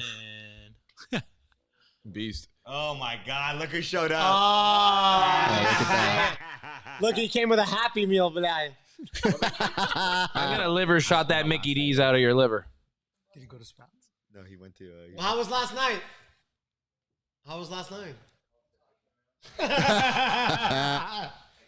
It's funny because Crispy's been doing this every Friday. He fucking goes out and parties hard, and then he comes and he's like, Motherfucker doesn't know how to handle a hangover, huh?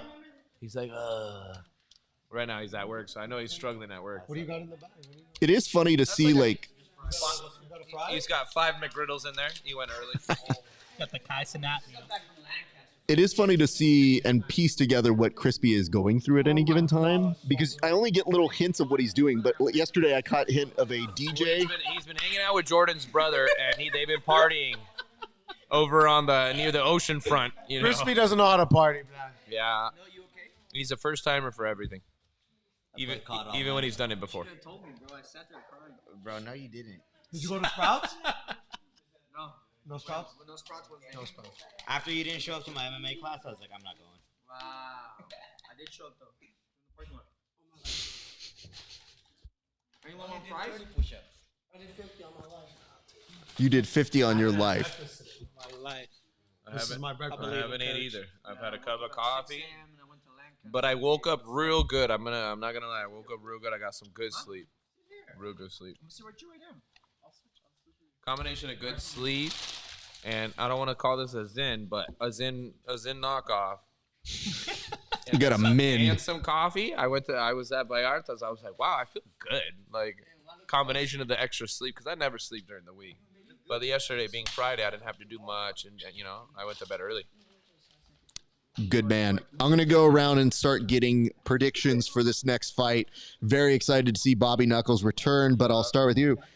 Who do you have in this fight, sir? It's a tough one. Khamzat. Yeah. Why in particular? I think he gets him early, gets him on the ground, gets the work in. We've seen too much of him. He hasn't fought in a while, so Whenever you're ready, it's gonna be tough to see. But I think he handles him pretty well. Thank you for that. I'm going to come over to the boss man himself. Milton, who do you have in this fight and why? Chongo. Lock in. Hold on, no. Oh, Amy? This question goes to you, Coach. Who do you have in this fight? I have Khamzat early rounds. If it goes past the early rounds, I think Whittaker takes it. So both. Got it. Yeah, Okay. that's a cop-out. Let's. We need an answer. I think I don't have an answer for Kamaru Usman really exposed him, and now we're talking about a whole different dog in Bobby Knockers. We're talking about somebody who's fought Yoel, who's fought Izzy. A real middleweight. And I think he had a bad showing the fight against Duplessis. And I think that is that his last fight? I believe. He fought Ikram. Oh, no, Ikram Askarov. Did he smoke him? He smoked him first round. So Bobby Knockers is back. first like 10 seconds. Yeah, I like Khamzat. I kill everybody. I love it. I love that shit. That's my shit. I love that. I love it. He's humble now. He's calmed down a smidge, but that's what worries me. Supposedly, he found a nutrition coach. He's not depressed anymore. I don't know what the fuck he was depressed about. His thing was he was sick, well, supposedly. COVID. But sick, not even the COVID. He said that having a kid changed him. I had really bad COVID, like crazy COVID, but I don't know if it would like do anything. Like he always seemed like he had some shit that happened with COVID, and then King of COVID right next to us, coach, in between both of us. oh man, well I mean when I had COVID, I was training guys, and the guys I was training were from the East Coast, and they said because the East Coast got hit by COVID first, so they were the first to have that immunity, you know. And then they didn't give a fuck if I had COVID, so they just said, "Come out, just if you feel sick, just keep coming." And so I was training the guys, holding pads, doing stuff. They never got sick because of me or whatnot, but I ended up like pushing through while I had COVID, and then I was like, "Whoa, something's wrong. Like my shit's just getting worse and worse." And then yeah, I had COVID. Like I don't want to say I had COVID for a month, but I felt like I was bad for a month. Like I was like just broken for a month. All right. I'm glad we are mostly in agreement on this for this perspective. I think a lot of us are rooting for Bobby Knuckles here. I think the question mark is, how does this fight play out? And just as a reminder, this fight was supposed to take place last year. Unfortunately, got canceled because Chimaev did get sick. So as a result of that, now we're seeing this kind of out of position. You don't know if that works for the momentum of Robert Whittaker. You don't know if that would have changed things. But him coming off a very nice performance does help. So we will see how this fight plays out tonight. I'm very excited about it. And you know what? Honestly, man, just in terms of people who I've enjoyed watching over the years, I like Robert Whittaker. I have enjoyed his fights. And Sasha, you alluded to this. I think you saw the same statistic I saw, which is that man has been going up against top tier talent. Forever. So has not been ducking out, has not been choosing opponents. So even when he's not the champion, still very interesting fights. Can we look at the people he's lost to? He's lost to Dricus Duplessis, who was a champion, Izzy twice, and he's lost to Wonder Boy when he was at 170. I mean, those are solid people to lose to. He's washed up everyone else. I don't see what Khamzat's going to give him. Yeah, he beat Yoel twice. He beat Yoel twice. He's done 10 rounds with Yoel. Yeah, but they were crazy. The second fight was questionable. Everybody knows that Yoel is, from the island. There's a lot of it's a communist. Speak on it, my man. It's a communist island, okay? So we're talking about Russian techniques done with a Latin body. You know what I mean? So we're talking fucking deadly, dangerous, creating super soldiers. Some Arnold Schwarzenegger shit. A couple things to note here. So you were asking to pull up the record. We did. He's coming off a 2-win streak over here. Milton mentioned the DDP fight where he did take a TKO. The previous KO before that was against Israel Adesanya. That was back in 2019. So it's been a minute for him. He's put together some impressive wins over Kelvin Gastelum, Jared Cannonier, Darren Till, Martin Vittori, and Paulo Costa. Jared Cannonier is one of the last ones? What's that? So he beat 4 years ago. Yeah, so this is like a progression of 5 years. This is the past 5 years for him. Jared Cannonier went to PFL? Bellator? No, he's still with the UFC. He's still with the UFC? He lost his last fight. He just fought Nasruddin Imamov. No, he fought Caio Holloway. So this was August 24th, so just a couple months ago, he lost on that one. And that was against Cal, who they originally just showed a few seconds ago. Replacement. Yes. Though... a waste of time, as Ralph calls it. I didn't say anything like that, brother. Not like that. You think Kadyrov is here watching him or what? Let me hold on. He's hyped up. He is hyped up. Hey, so much for having that kid calming him down. Yeah. So let's see where he comes in. That looks like a little bit. The wolf, baby, the wolf. He hasn't fought in a little while, so it's been a minute. He's ready to get back because of travel issues, I think is what we're calling it. Sure. Milton had some other ideas about him. Yeah, I mean, listen, dude. There are some other things at play. It's the yes. Dictator connections to everything. That's why he only fights in Abu Dhabi. That's also why Fedor had a lot of issues as well. Actually, if I'm not mistaken, Fedor's 100%. Fedor's straight Russian. Yes, correct. But Fedor had an issue with one of his children. His daughter got beat up by Kadyrov's henchman. Correct. Because Fedor spoke out about it. Correct. Yeah. Fedor's my number one favorite fighter. I know John Jones is the all-time great, but I do put Fedor above him. I agree. I'm fine with that. What the fuck's all the giggling going on back Nothing, there? brother. Stay focused. Be professional. You showed up. You got them off track. They were watching fights. Now they're giggling. Stay professional. Stay professional. Shit. About to take your phone away, Vlad. Yeah, it's gone. I didn't even charge it. I got home, I didn't even know where I was. What'd you do last night, Alan? I remember my first time having beers.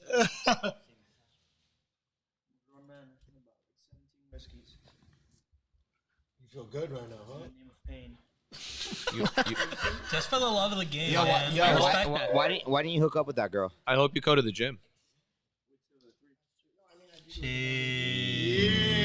That's my dog. Good job. All right, we're now getting into our co-main event. You are watching here at the Grappling Hour. Thank you guys for watching along. We appreciate you. We are here at Milton Arguello's Mixed Martial Arts Academy, a wonderful place to train with all of these degenerates. You can see us every single day except for Sundays. Undefeated degenerate wrecking machine. I mean, undefeated degenerate wrecking machine indeed. I love this guy. Ooh, I love the face that Robert Whittaker. That's called. I'm gonna get mine. I'm gonna get mine. I mean, you know what the nice part is? They both walked out the way we needed them to walk out. For Milton, there was a little bit more in terms of confidence of like, all right, this dude's hyped like he used to be. And for Whittaker, looking at him, it's like, dude, he wants a fucking vengeance on Raph, this. I got a parlay Oh, God. right now, right? So I got Whittaker and then I got Max. But Okay. also we got something else on the line for this fight. What's that? Me and our boy right here, Coach Milton, we got a little Korean barbecue going for this Raph, fight. check this out. If Khamzat wins, I'm like, okay, let's go to Korean barbecue after the podcast. All the No, you boys are didn't. Here. He's like, nah, I can't do that. I didn't say nah. I can't do that. I don't. Why you can't? Bro. Stop Okay, making this okay. complicated. Stop making it. It's very simple. He's got Khamzat. I've got Rob. And there's a Korean barbecue on the line. And I said, let's Don't go complicate it. Don't complicate it. Why are you complicating it? Did I not You say said let's go after? you said let's go after, but you also said, oh, you don't have to make it the payment. What if Yeah. Whittaker wins? Then I'll pay Remember for it. when What you do told mean? me Dustin Jacoby was gonna beat Alonzo Menefield? And you know that was a fucking Nah, robbery. Menefield watched him. Come on. Oh, you're Do you- hold on, guys. That's a Saxon Janjiria lineage with Manifield. Exactly. Can I just recap something here? Come on, brother. Cheaty's boy. Just so you understand what's happening here. Milton isn't even betting against you as much as he's just betting on What do shenanigans. you think? I'm just betting for shenanigans too. What do you think? Except I'm you're betting. invested in this? You're obviously betting stupid on Oh shenanigans. my god. Milton at least was like, "Yo, I want to take my boy out for Korean barbecue," and you're making it more difficult. Thank you. We Like bet- that's legitimately. He's trying to say like, "Let me give you free Korean barbecue." Fucking reason over Raph here. is bouncing on the mama dick. It's okay. Wow, wow, what an eloquent way to put that out. We haven't heard y'all fucking day yet. Now you want to speak. Hold on. I just want to point this out. Sasha, the fact that you can't figure out this, it's redeeming because I know how much money you're losing today. Brother, I put $20 on the craziest bet I could have fucking come up with. And then I got another 25 on him and Max. So you, And a Korean, which is what, like $30 bucks? Oh no, he drinks like 82 Space Dust at Korean. Never mind. That's closer to like 100 for him. Not anymore. just Not by the way, alcoholics it does only. get. Oh yeah, my bad. We're sponsored by Athletic Brewing Co. right here. Thank you, Lior. There we go. That's all we've been drinking. You gotta call him a benzo now. I think you can say that on here. I think you're good. Let's Yeah, just yeah. bitch. I mean, the stream is still going. Yeah. So the fact that it hasn't been shut down, still a positive note. We'll see what happens when I get community noted later. Lior, I got Khamzat for parking tomorrow. Oh, That's wait. like triple. That's like triple Korean barbecue. No, he wants to I've get got the Robert tailgate Whittaker for parking. 1,000 push-ups from Angel Julia. Wow.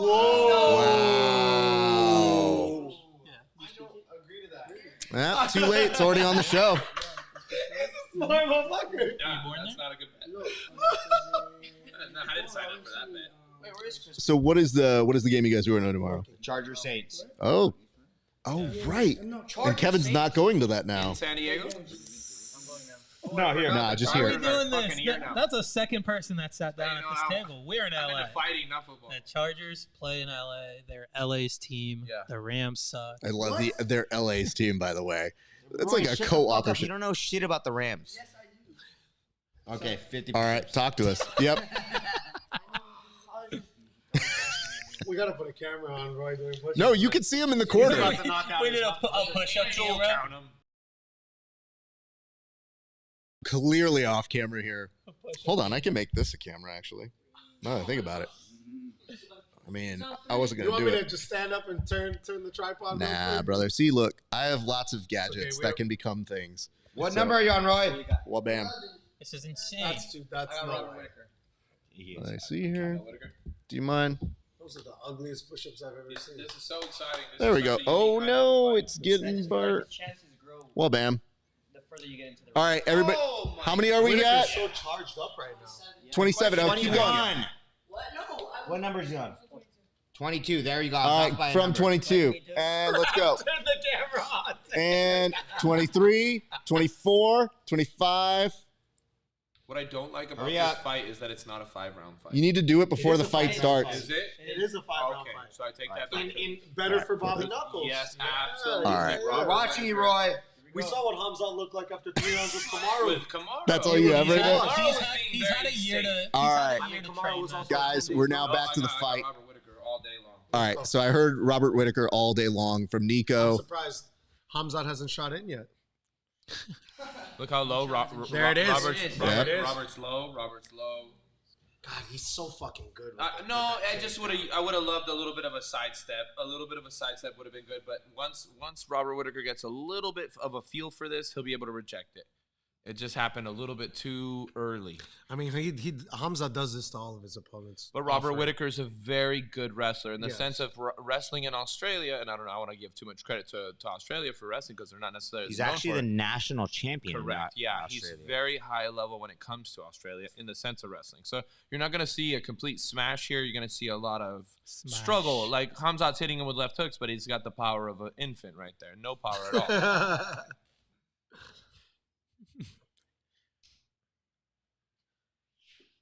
The question is, like, when this doesn't work long enough, does Khamzat get tired, and do his arms get tired? Because Robert Whittaker can strike very calmly, no matter how much blood's in his arms. It is boding well that he is not necessarily advancing. He's containing the position, so that is good. But we aren't seeing a full ton of defense just yet because he's kind of recognizing there's no threat yet. Ooh, that knee to the calf was nice. You don't want to take too many of those knees. Those knees actually do suck. They really do work very well. Yep. Looks like he's a little bit of a reaction to it, though. Tries to drag him down, has a better opening here. Does not have the hook, but might be able to finagle it anyway. Regains, does have the hook, is trying to pressure down here, may have the back. Doesn't fully have control, but this is now going to give him the opportunity to work from the back. He's going to now work toward a body triangle, but doesn't have it. Whittaker needs to get out, and he does so very well. Let's go. Doesn't quite sprawl in time enough to go ahead and kill that, but still, you're going to see Khamzat working around, putting that relentless pressure on him. Handcuff right there. Yeah, I think it was a handcuff. And handcuff. For a Ankle second, pick. for a second, he was controlling that arm though, the Khabib style. Touchdown Ducks. Thank you. We were all concerned here. For those that were. Shout out Karma. Shout out Karma at, where is he again today? Puppy party. Puppy party. Got it. Okay. Party. Party. Oop. Nothing yet. Trying to pepper in a few shots here. There's one hook. And Nico, how did you describe these punches that are happening here? Oh, no. No, not yet. Not yet. Super light. You can't get a lot of power when you're utilizing that much wrestling. I mean, Whittaker's doing a great job of scrambling the way. yeah.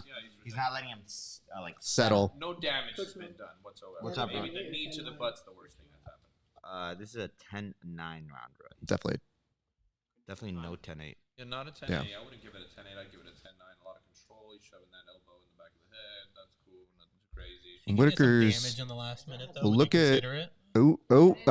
Oh, he does tap very quickly off of that. Wow. What do you mean, what? He tapped that. Bro, you. Okay, imagine okay, how okay, fucking okay. I strong would like you that to shit is. clip the. All right, you guys, beginning for of the this when viewers you here, asked me for just my I want you prediction, guys to and I know said I am against cashing Hold on, in hold my on, hold on. Korean barbecue right after Max and Ilia. All right, that was my bet with Sasha. He doesn't want to go to Korean barbecue day. I was gonna let him off the hook, but he wants to be a little bitch. So we're cashing that shit in today. Wow, it's like a Money in the Bank. My man just literally came in. And was Motherfucker, like, you wanted to go play COD till fucking for the next 7 hours. Play Fortnite. Wow. I didn't even see it. This card is dog shit. I'm out. That choke I felt wasn't necessarily. It wasn't a choke because it was against the jaw. Are you good over here or what? I'm gonna come back to what Coach Nico was saying. Sometimes it doesn't need to be all the way on if you have the right force. It seemed like there was a lot of crank on the neck. Yeah. Watch, let's take a look at this one more time. Didn't look like a good choke. It's on the face, right? Oh my Yeah. god. He was quick. Bro, Yeah. dude, I can't imagine the fucking strength of that Force. squeeze. Bro, sometimes I don't get a clear That might clean be- I rear don't naked. I'm know. not saying I'm strong as Chimaev, but that shit sucks. I'm not arguing, bro. It I think we fucking need- sucks to see him tap that. I think we need Milton to put Sasha in that and see how I quick think- he. No. I've been in that scenario so many times, Leo. No, but without your neck. I want to see it. On the jaw. So, One thing brother, that do you forget how you used to torture me? No, I don't. I did actually. I did. It's been So- 6 years. hold on. Let me bring this up very quickly. One thing to consider is somebody who taps quickly like that. I do wonder if his neck was fucked up. So something like that at the right time, right place. You don't know the injuries that Robert might have been through. You don't think that's an actual thing? I'm not. That didn't look normal. It didn't look I've fun. been choked, and I'm a warrior, and I wouldn't have tapped that fast.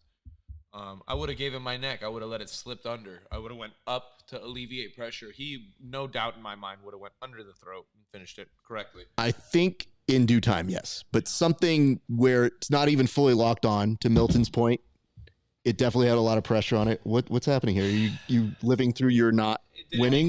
No, hold on. I want to come over to Sasha. I'm hungry. That's what He's getting hangry. I'm very hangry. I'm very hangry.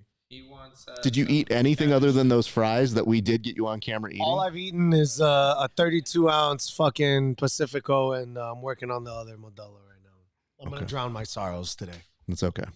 What did you learn? Oh yeah, Parlay 2 is out the window now. Oh Yeah. Way to, I hold on. actually just sent the money for both parlays. I was like, way to fuck me. sneak that one in there, I sir. forgot about it while we were watching. Hey, it, fuck but- the All right, Chargers. hey, That's all I gotta say. Is he now? I think he's now 0 for 4 on the. Hold past on. 4 fights. Everybody shut the fuck up.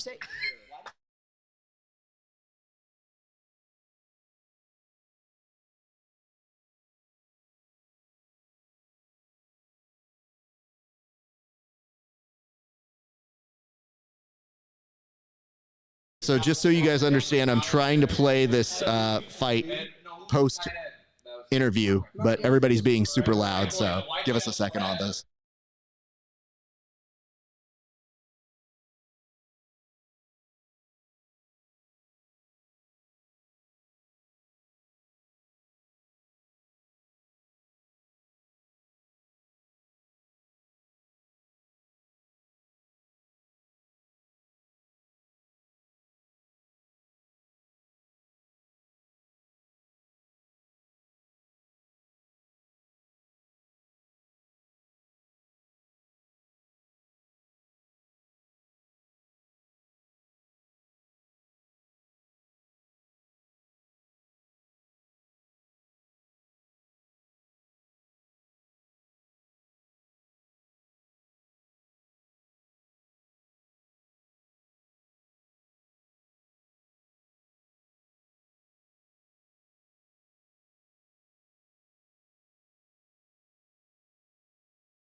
All right, cool. So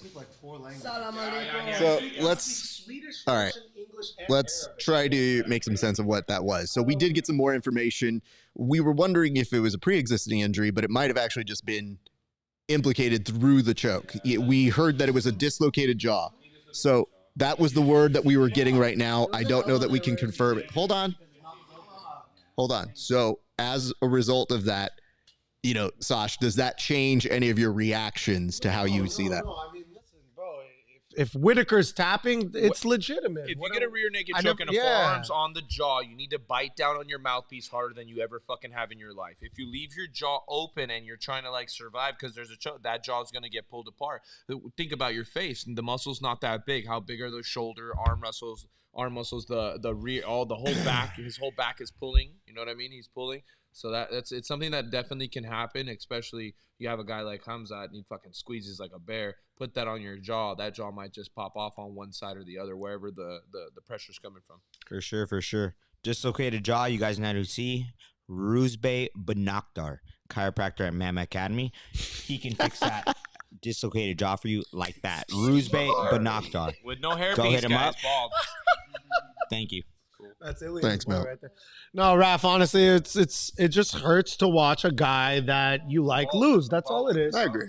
And I wanted to see a bit more of a fight. That's all. I did. That's I all. wanted to see the fight That's go all. on. I wanted to see. I had no doubt in Khamzat. I got no doubt in Whittaker. Like, they're both warriors, and I'm not Coach, surprised it went down like Coach that. Nico, for someone who's a finisher, all fights won by finish pretty quickly. We all want to see you fight more, right?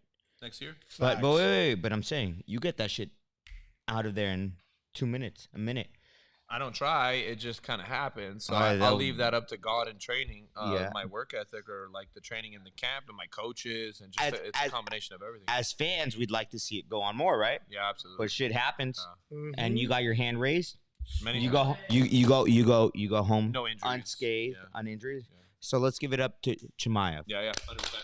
So who also won me free Korean barbecue from Sasha.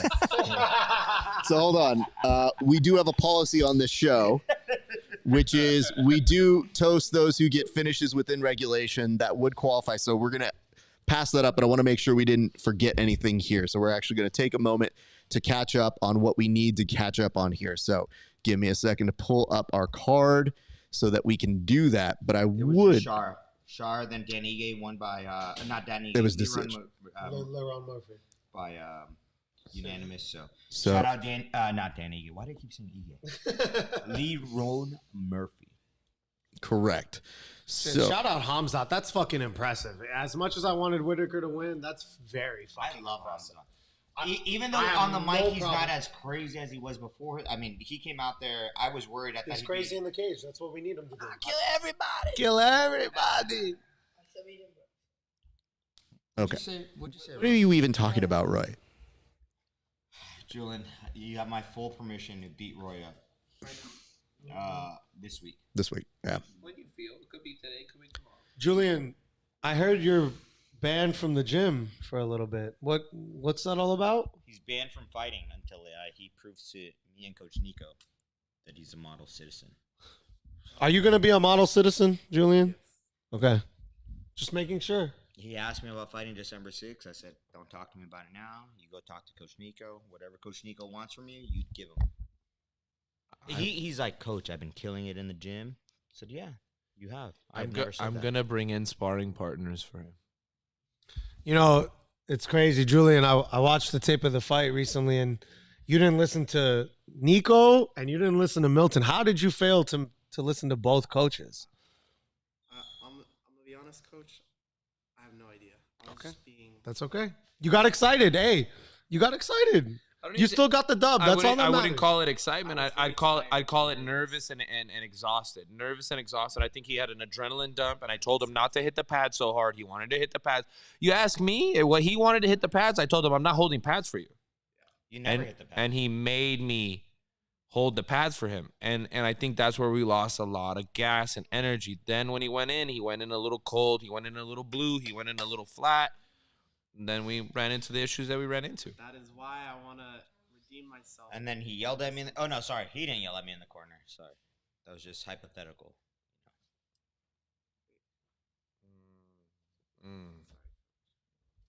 I've never yelled at Coach Milton, just for the. I'm definitely excited to spar with Julian. Mm-hmm, me too. Yeah. I'll just say this. Because when I do what I do, it's going to be because of the yelling. I've trained Nico helped him train for many fights. I'm his main sparring partner. Everyone's scared to fight him, spar with him. Nico's never yelled at me. Do I make it ugly? Do I make him hate it? Yeah. I walk forward. My guards are up. I'm getting beat up. But he's like, no one walks forward. But he's never yelled at me. And he understands why I'm doing that, because maybe one day someone will put that pressure, put that pace on him, make him work. Nico's never yelled at me for it. It sucks, right, Coach? It's horrible because you know exactly the type of push that I need, that I feel uncomfortable with, because you have so much experience. So you know how confident, comfortable that I am in the heat. So you do a lot of extra stuff to just make it that much harder. I know you want that knee. You even said it before. You're like, you're not giving me that knee. I'm like, of course not. I know you want that knee. I'm gonna walk you down. I'm gonna get beat up. Like I come home with fucking lumps on my head. But did I push you that day? 1,000%. And have you ever yelled at me? Never would, never will. Again, hypothetical situation. Julian would never do that. So hold on, let me ask a larger question. We have big fights coming up in 2025, and I guarantee ain't nobody getting yelled at. And the only yelling that's gonna happen is after I knock somebody out or I put somebody to sleep with a choke. So the question I have for the larger group here is: has anybody here ever yelled at a coach? Have you yelled at me? Fuck no. Have you, Lior? No. Raph, have you yelled at me? Fuck Never no. What about you, Roy? Have you yelled at me? What about you, X? Rihanna? What about you, Alan? I don't train. Just here for the ha-has. You train, brother. Angel, have you yelled at me? Never, coach. Have you talked back to me? Never. Nah. Never. In the way where like I didn't like really mean. I just said like, oh, sorry, coach. That's true. I'll give you that. Yeah. What about you, Julian? Have you yelled at a coach? Not Milton specifically, but just a coach. Have you ever yelled at a coach? Hypothetically, I might have, on not in an intentional way, but maybe because I was like nervous or something. Say it with your chest, Julian. I don't. I would just like to say, I think the collective history of everybody at this table has not yelled at a coach once. So I think to keep that law of averages down, it is important to make sure that you keep that as low as possible. So that way, that's never something that would be hypothetically attached to your name. By the way, you guys, I love Julian. I love him like my own son. Everyone here calls him my son. Him and Angel. But sometimes you got to be tough on your son. Yep. Hey, shout out to Angel. I think that now, as he's taken the training a little bit more serious, he's on a 2-fight knockout spree. So we should discuss. I know Milton kind of threw those in, but we should give some acknowledgement. So here's what we're going to do. We're going to do toasts. We're walking out with Max. So before we get out to that, hold on. We'll do toasts. Earlier in the evening, Magomed got a finish. So by law, we are required. Yes. Yep. We are required to do a toast for that. Gentlemen, Sasha, you're going to take that one. Double back fists. Do I have to say something? Just yes. I don't like Shara, bro. You gave me the worst fighter. You know, respect to my Chechen brothers. Enjoy training in the mountains. It doesn't matter if you don't like them, but you can appreciate what they did and accomplish. What did he do? What did he do? I don't need a lecture. Yes, you do, because you're not doing it right. He got a stunning knockout. Okay, what did he do? What did he do? Inside leg kicks. Double back fist. Okay. What did he do? What did he do? You saw what he did. You moron. They need to see that. So when you do the toast, you say, hey, congratulations, you did something great. Congratulations, Shara. I wasn't expecting you put me on the spot with some fucking. How did I put you on the spot? You've been on camera for 2 hours. It's not on the spot. You know that's what you're supposed to do. This is not your first time here, sir. You know what you're supposed to do. This is not a surprise. Shut the fuck up. Give a cheers. Shout out Shara Magomedov. That was a brilliant KO finish. Was that so hard? Congratulations. Yeah. Cheers, everybody. Yay. We did it. Congratulations, Sasha, on your first toast ever. I think the bigger part about that is that our man Petrosian is also an ultra high level kickboxer, Muay Thai stylist. These guys have been on the regional scenes, Thailand, Europe, all of this. They've been they ran into each other before. They're actually trained together before. And it was a really good striking matchup. I watched that fight. That was really the only fight that I wanted to watch because it was two elite level strikers, Muay Thai stylists, and it was a beautiful thing to see. I don't want to say necessarily luck, but again, that style that he has, the Bullet has, is wild, man. And the inside leg kicks, they were both inside leg kicking, and then as the fight progressed, the power in the kicking went up from Sarah, and the kicking power went down from Arman. And then next thing you know, in the combination they throw, you get one back fist and another, and that ended up making the knockout, which was, and I do think that the knockout was premature. I think that if you punched Arman a little bit, if you just gave him one punch, he would have probably turned and pulled guard. He was kind of still there. He wasn't completely unconscious, but it was a beautiful way to, sometimes you can instigate a walk-off knockout by knocking somebody down and walking off. You put the ref in a funny position where they have to make a decision and a choice. So, I mean, it was a great fight. It's a beautiful display of his skill. I felt obviously if you watch the fight, the first round, he was getting a little bit fucked up. He was getting fucked up by Arman. Arman was landing a lot of hand combinations using his boxing. And then as the fight progressed, it just seems like he sat into his wild style. And the wild style got the one fight with the spinning back fist, double spinning back fist. Thank you for that, Coach Nico. We're going to now move to our cheers for one Khamzat, and I'm going to actually ask Coach Milton to take this one, sir. I kill everybody. Cheers. Cheers. Okay, fair enough. Cheers, everybody. I kill everybody. I kill Korean barbecue. All right, we will wait for this. But while we have the collective group here, we should acknowledge the two people who did represent the gym, and we should give them their props. So first and foremost, we should do a toast. I'm going to ask Coach Nico to take this one for Angel. Tell us about his fight and what it was that he was doing a couple weeks ago. You know, a lot of hard work is put in and day out. Angel's a consistent workhorse. I mean, I could never ask him for something that he would say no to. The kid's a gentleman. The kid, you know, he does what has to be done. In that fight, I think a big part of that fight was, you know, I definitely thought it was going to be a really hard fight, and I trained him like that. And I told him, you know, we fought a guy from elite Muay Thai. It's Rami Ibrahim lineage.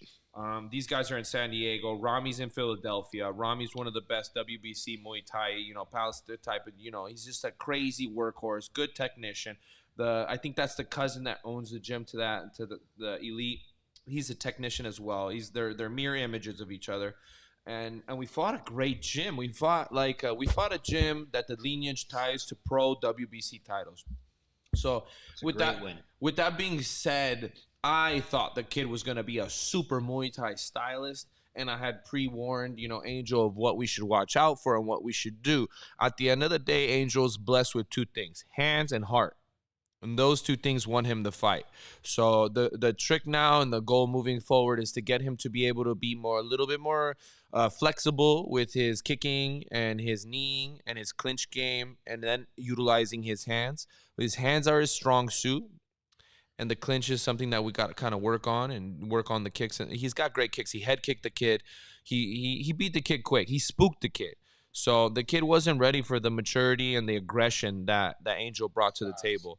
When I was hyping Angel up, and the kid was just getting colder and colder and colder. If you watch the walkout, Angel walks out with dead killer eyes, and the kid walks out like a bunny waiting to get just fucking fed to the coyotes. So that was a big factor. I think once Angel found out that he just had more dog in the fight, it was an easy fight. He spooked the kid when he released the dog. The kid said, fuck that, and he quit on the stool. I don't want to say he quit on the stool, but he felt so uncomfortable and unconfident that he didn't want to come out in the second round. Sometimes getting beat by a knockout, it's easier than quitting. We made somebody quit. And the work ethic that we put in the gym and the heart and the dog, just having the dog in you, like, fuck him, he's from a better gym. I got the dog. Let's see what's up. That's what won us the fight, was the fact that Angel didn't give a fuck how good that gym was, how good that kid was, what we had to watch out for. Angel was going to go out there and throw those hands, and he was going to put his money. He was going to bet on his heart, and he was going to bet on his hands. And I knew at the end of the day his hands would be the result of the victory. That. Congratulations, Angel. Good work, sir. Thank you for representing the gym. We appreciate you, kid. So many more victories via hands and heart. Yes, sir. All right. To my knowledge, I think that was all who fought. So we'll come back and we'll do the other one after this fight. But for right now, we're going to switch back to everybody who is watching on Twitter. By the way, thank you so much for tuning in. Appreciate you guys. It is always interesting to see which one does the best, but right now we have the most people watching on Twitter. So shout out you guys. Appreciate y'all. It's very nice of you guys. And you are showing up in facets because you want to see a good main event, and so do we. So we'll ask, is everybody going in their hearts for Holloway, but with their pocketbook for Ilia? Group, I'll start with you. I have a $50 bet with Crispy that Holloway beats. I would also God bless. come out- For God's sakes, the man just beat Justin Gaethje. We're talking about him fighting somebody 5'7". It's just that it doesn't make sense. If Max is a complete idiot today and doesn't utilize his footwork, almost 3-1. Yeah. It's crazy. Let's go over to Sasha. Sasha, who do you have on this? I got Max Holloway, coach. Okay, so there is 2 votes, 3 votes, Max Holloway. Sir? Just quick. I know we're picking on Julian a little bit. That's just because we are hard on him. Julian, I am proud of you. Don't worry. You're going to hear it no matter what for the next 3 months, but we are all proud of you. You did great. And I am going to go with, this is hard. Go with your heart, coach. I'm going to go with Max. I'm going with my heart. He doesn't have a heart. Ilia, I don't know what the fuck you were looking for there, sir. Ilia looks really good. Ilia looks in great shape. This is probably the best shape I've ever seen Ilia. This is the best. This is the best shape. I was at the Volkanovski fight in person, and he didn't look like this. He looks really right. I have to. Speaking of that, Max left head kick. Wait. Raph, who do you have?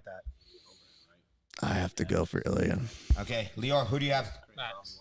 What was that? Max. Okay. With my chest. Max. Max. And Holloway. the reason why this is so hard is, I mean, clearly I love Max. It's just I've had such a hard time this entire week as I was going through it to justify it. It fucking sucks. Do me a favor, turn that on and off again, please. Thank you. It has been a struggle, but I have to say, I actually like Ilia as a champ for the UFC. I thought he's been representing them very well. He fits the part. Yeah. He talks a little crazy for me, but he does. It but is what it is. You gotta have that belief. No, you know what it is? It's the way he carries himself as a champion that I think is kind of missing from the other people that are currently champs. That I don't see them holding themselves like that. Like when he showed up in a full suit at the soccer game, I was like, always dressed to the nines. No, but I go, that's what a champion's supposed to look like. And you know what? I respect him for showing out like that. He's very European. Very European. Sure. European. But for me, I think there's enough of people that are kind of garbage in how they carry themselves that I go, yeah, I don't care if they win or lose. With him, I was kind of like, oh, I could see you winning. Oh, fuck, against Max? Are you a Real Madrid fan, Raph? Man. No, no, I'm not. Good. No. Good. Let's start there. I only watch sports that take balls, not play with them. One more time. Coach Wrecking Machine. Raph, please clip that one. They could definitely mark it. I don't know that I'm clipping that one.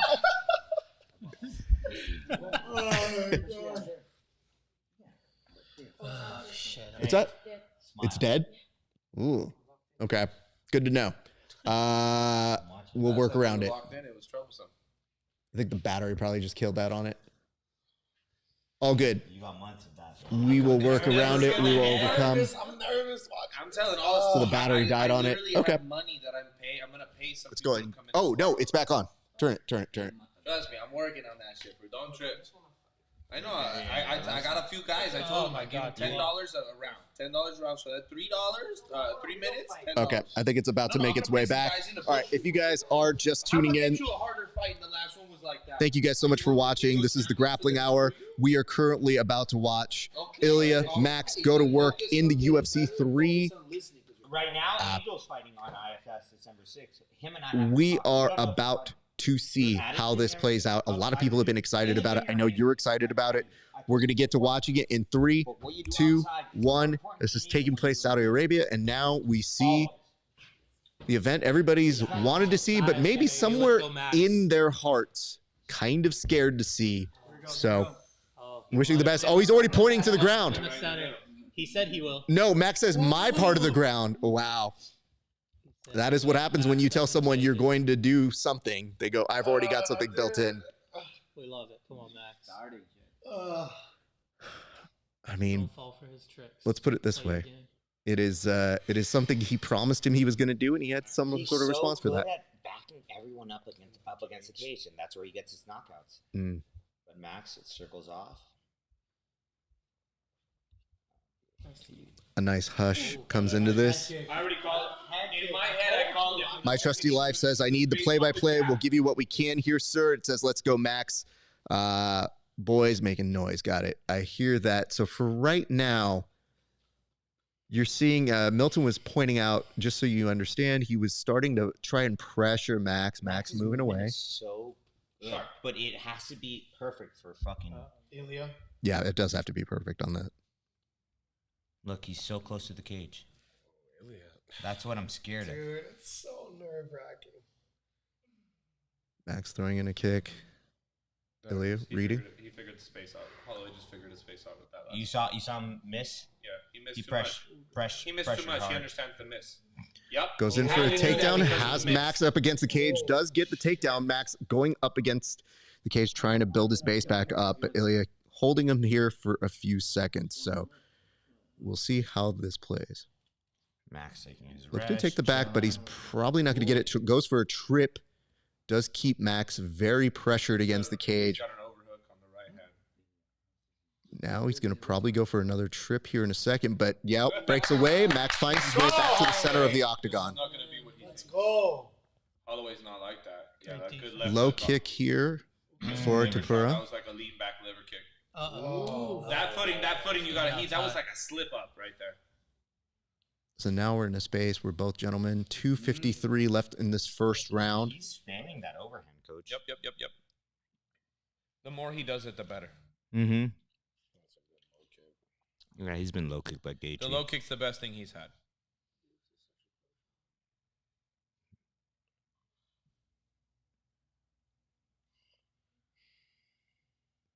I love how quiet it is. It's because everybody's analyzing in their head, and it is very difficult to see who might pull away with the edge. Overhand there for Topuria. Doesn't really connect as much, but now he's starting to find a couple home for his hand. Hits the wall and he circles off every single time. Pow, immediately. And it's a very fast, quick switch.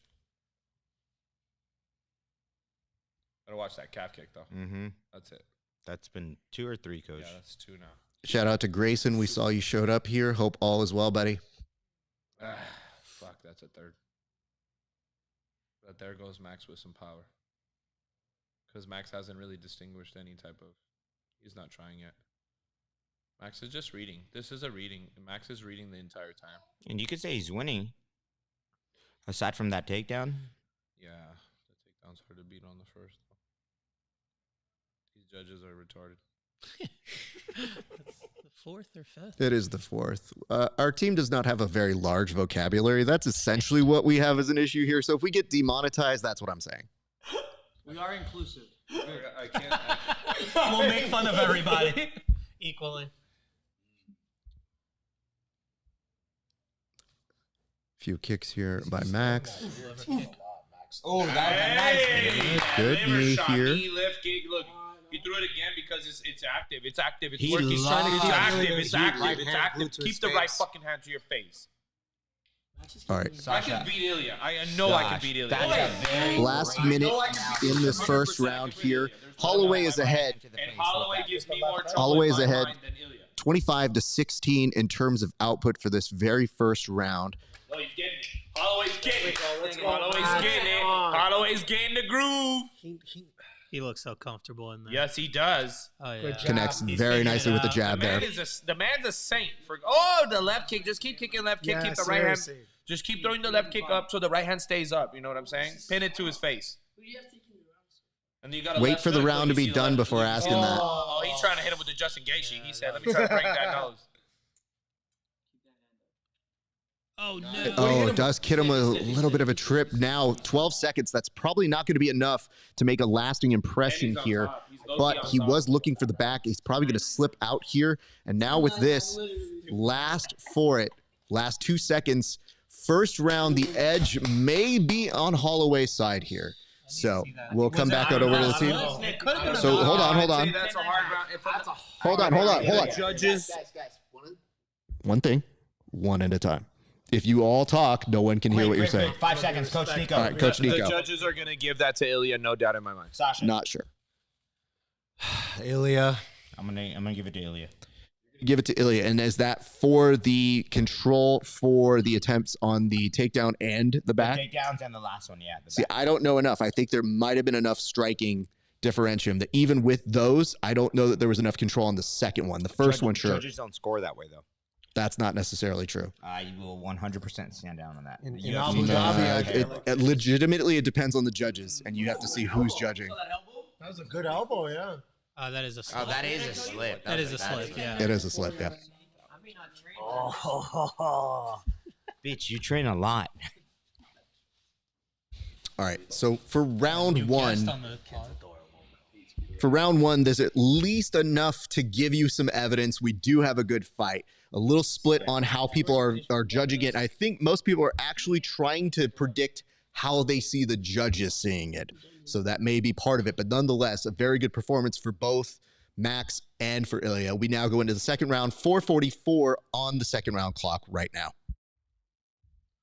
You should just fight him like he fought Bulk. Oh, my God. Always finding that range. Yeah. A little quick check hook.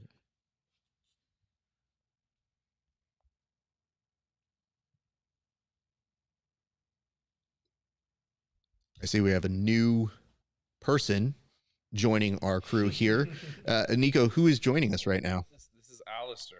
This is Alistair, a future champ, I am assuming here, sir. Alistair, the Wrecking Machine Ruiz. He's taken after Dad's name. I mean, stardom young, definitely learning very quickly. He watches a lot of fights, and he's in the gym weekly. Very much so. Welcome addition. He is. And by the way, congratulations, Coach Nico, for that. You and Bree, very excited for the two of you guys. That is great to see. Thank you so much. I really do appreciate it. Right. If anybody that has kids, they know that that's a championship fight 24/7. For real. What did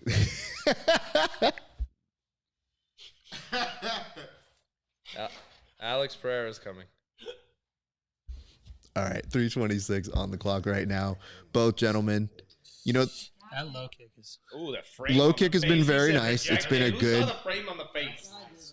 It's been a. Guys, look how Ilia moves. He's constantly moving his head. Boom, Mhm. boom, weaving, boom. He's boxing. He's boxing. He's boxing. He's boxing. I watch a lot of Mighty Mouse.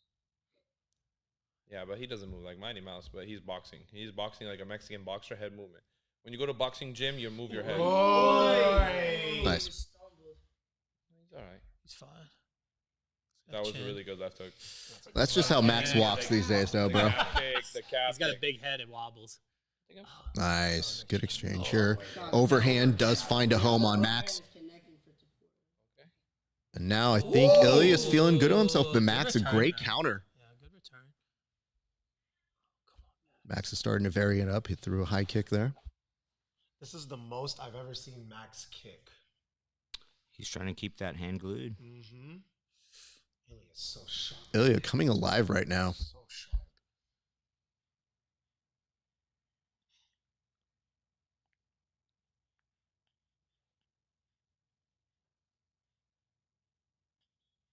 Right now Isn't leading the on the hits. points. Max is up So in on terms of everything. strikes, it's 20 to 20 or 40 to 27 on head strikes, and the rest is a little negligible. But I think that is a good indication that Holloway has been putting out good work here. The question is, Right hand.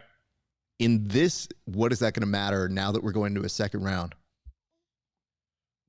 The tough spot is that you always have to take it from a champion. So when judges judge Correct. fights, you have to take it from a champ. That's been the the consensus for the last 100 years. They don't get the numbers either, so.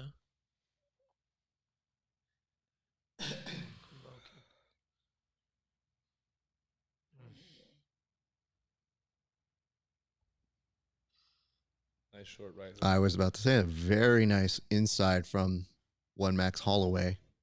Oh, Max connecting there. Max doing an excellent job here. But it definitely got an instant He's good, response he's good, but he's not out of that Ilia. good. He's not that good. Trust me, he's not that He's good. very stiff. Ilia? Yeah, he's stiff and powerful. I just feel like it's a base. There's a base. He's fighting strongly out of a base of a Mexican style boxing base. He's got a good 1-2. He's got a 1-2-3. That's what you were. That's what you were teaching me, coach. That base and that power and strong power style, forward jab. Hey, there he is. Our boy Kafir. So we do have a few comments we'll get to and we'll address that I did not see until right now, but we will do it in the in-between. So in 30 seconds, we'll address a few of the comments that we did get here. But look at this, 43% striking, 50 out of 115 for Topuria, and then for 68 out of 192 for Holloway. So even though you're seeing a lot of output by Holloway, the percentage is a little bit closer for Ilia. That's hard because I'm scoring this round for Max now. I got this. After I said the first round I for think Ilia. it's 2-0. I hope so. It would be nice. I hope I'm wrong. First round, Matt. I think it's 1-1. All right, everybody, hold on. Take it at a time. Go for it. Okay, so here's what we're going to do. We do have some questions to get through. I did see some people who put some notes in our comment section. The first, Jesse, and it says, who is winning right now in prediction for the main event? So that was a little bit earlier, and unfortunately in that one, we did see our good friend Bobby Knuckles take an L, so that one did hurt a little bit to see. I did see the light-skinned daddy himself says, don't ever disrespect the Khamzat. I mean, I mean, Sasha was disrespecting him. Whoa. Wow. Was trying to take away from his win, saying Bobby might have had a pre-injury. You know what's great is that you're on mute and you don't know it. But anyway, I'm going to come back here and tell you guys. The best part of this is I can tell you this. Definitely looked great in that fight. So there's no questioning about it. You don't have to worry too much about protecting him. Captain Savaho. We'll now come back to looking at the next one, which is Jordan, just LMFAO. And it says, this one's from here, and we should discuss this one. This one says, truth, don't lie. And it says, screw Khamzat, he is on the roids. All right, we now come back.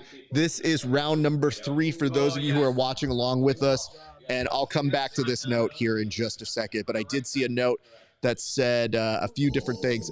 And I think this came from that. See, look, I got a fine eye. So from this. He's got a big issue with his rib. It's his rib sticking out. If you look at the right hand, look at the rib. The rib's Yo, he's attacking it. He's attacking. You're right. These are the things you gotta just calculate, because that might be a broken rib right there. So who, Coach Nico, has the alleged broken rib here?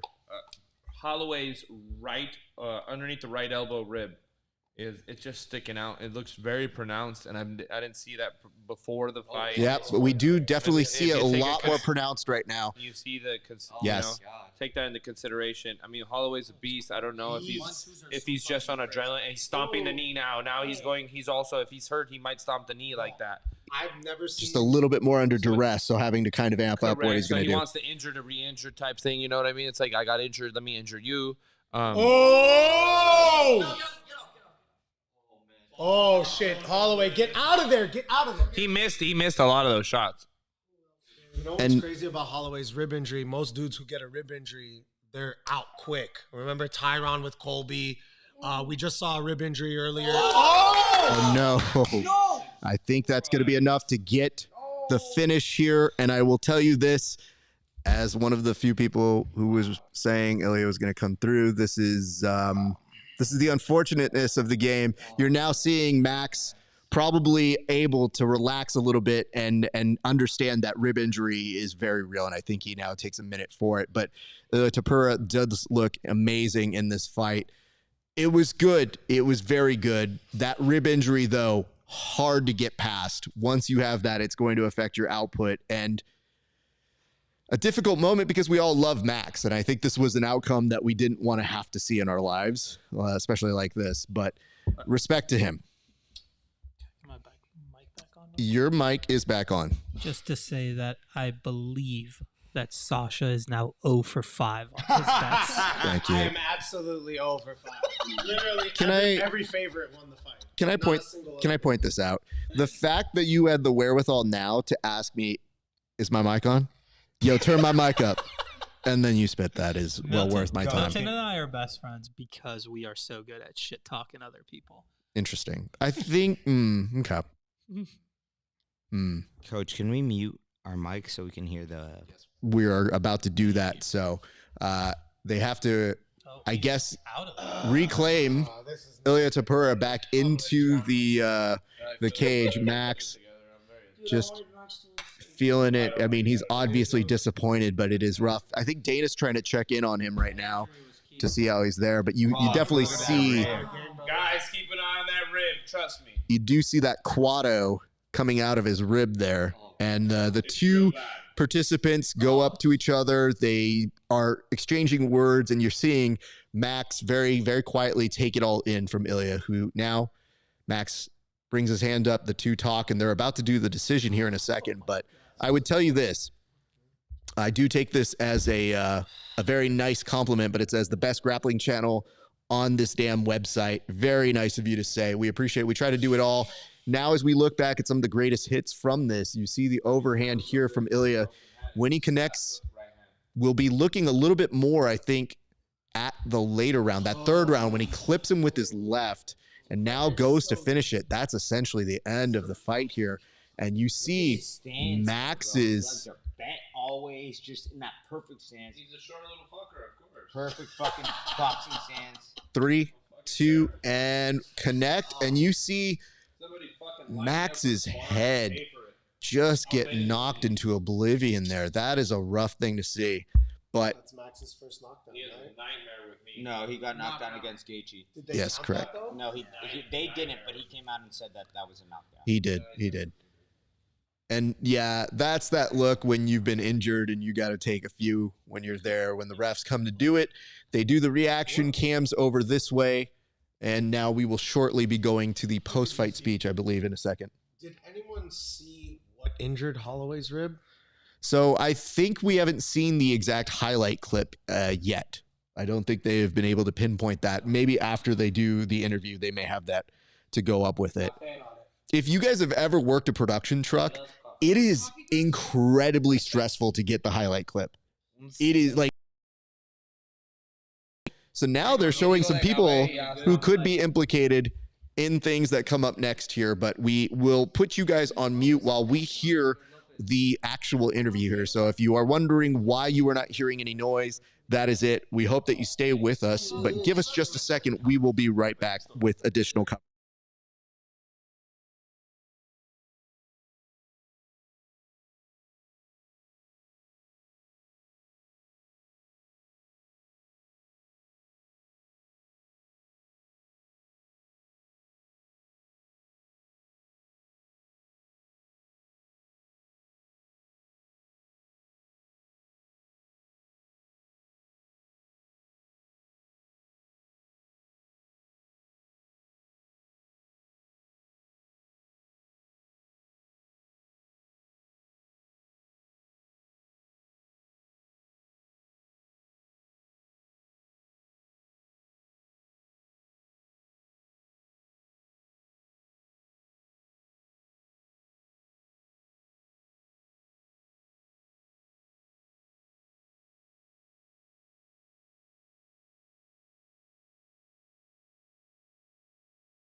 Okay. me out because he's not fucking.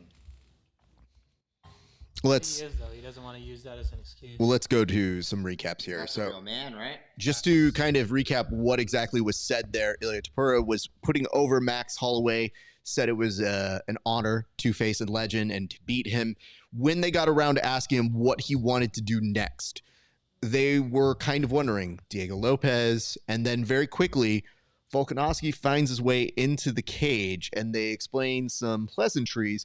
But one of the things that's interesting about that is it tells me that Ilia knows where the money is. He knows that the next fight is going to be a better pay-per-view if you get Volk on there. So I do like and respect that, but it was done in a tasteful manner. I disagree, Coach. Why is that? I think if they do the fight in Mexico, Spain? Diego Lopez is a bigger draw. No. For sure. No, because Volk has more pay-per-view buys. So no matter what you can tell me on that, you will not win that argument. I'm not going to play this big-headed game of yours where I know more than this and that, but we have to look at the logistics. And Diego Lopez is a draw right now. Is he Volk draw? No, but I said put Diego Lopez in Mexico. He's going to draw more than Volk. No. But what would happen is this. So I think what happens is you go with Volk. I think there's a high likelihood he beats Volk, right? So if that happens, you can return to that Mexico market, and I think you can basically catalog that. And I think that's closer to another September 14th card if you want to do the sort of not sphere card. You do that in Mexico. I think you got something like that. I totally agree with Coach Milton that, you know, right now with Diego, with the last event that happened at the Sphere, that noche, that was it. It blew him up into a whole nother world. Unfortunately, the Sphere was the attraction on that. He doesn't have the marquee value off of that. I feel like though anybody who tuned in that was Mexican, they just became a fan that night. So they're new followers, but definitely, oh look, he walking out with a limp. Yep. Yeah. Look, if you never fought a real fight, then you don't know, but you always walk out. That was a hard fight for Topuria. He grutted it out, got the win. You heard him. Some say it was 2-0. We'll see. We'll see when the cards come out in a second. That'll be interesting. Fucking matter, man. Those judges are terrible. I mean, depends on the judges, honestly. Either way, either way, they judged camel racing. Either way, it was a hard fight for Topuria. That's what I'm trying to say. Either I understand. It was a hard fight, and he got the win. So hats off to Topuria. Great fight. It was a fun fight. We were all entertained. Sucks to see Holloway lose like that. Oh, it hurts. But I mean, it comes with the territory, unfortunately. Of course. So what I would say is this. I feel like if they do venture this out, they do play it out, you know, they do have two very strong candidates for that. But him, when I saw Volk in the cage, I was like, they've already made their decision. For sure. Like, at this point, that's what we're going to go with. Yeah. More than anyone. But I mean, them saying like, hey, they would call him in and be like, you're coming in. At preview, at that, you figure if he does have a limp, okay, give him time. It's probably going to be 6 months or so, right? Okay, if that's the case, we're looking at March, April-ish for another fight for him. That's plenty of time to go into that Mexican market come September. So I really feel like you can get the best of both worlds by doing those two things. But I wouldn't be mad if Diego got the shot. I just think what you guys are mentioning is investing in the future and saying, like, why not go now when he's hot as a ticket? But I also feel the idea of that's the reason why we're waiting for Stipe and John Jones. Fuck that. No one wants us. I think it will sell okay. I actually do. The weigh-in show with Felder, DC, and Bisping.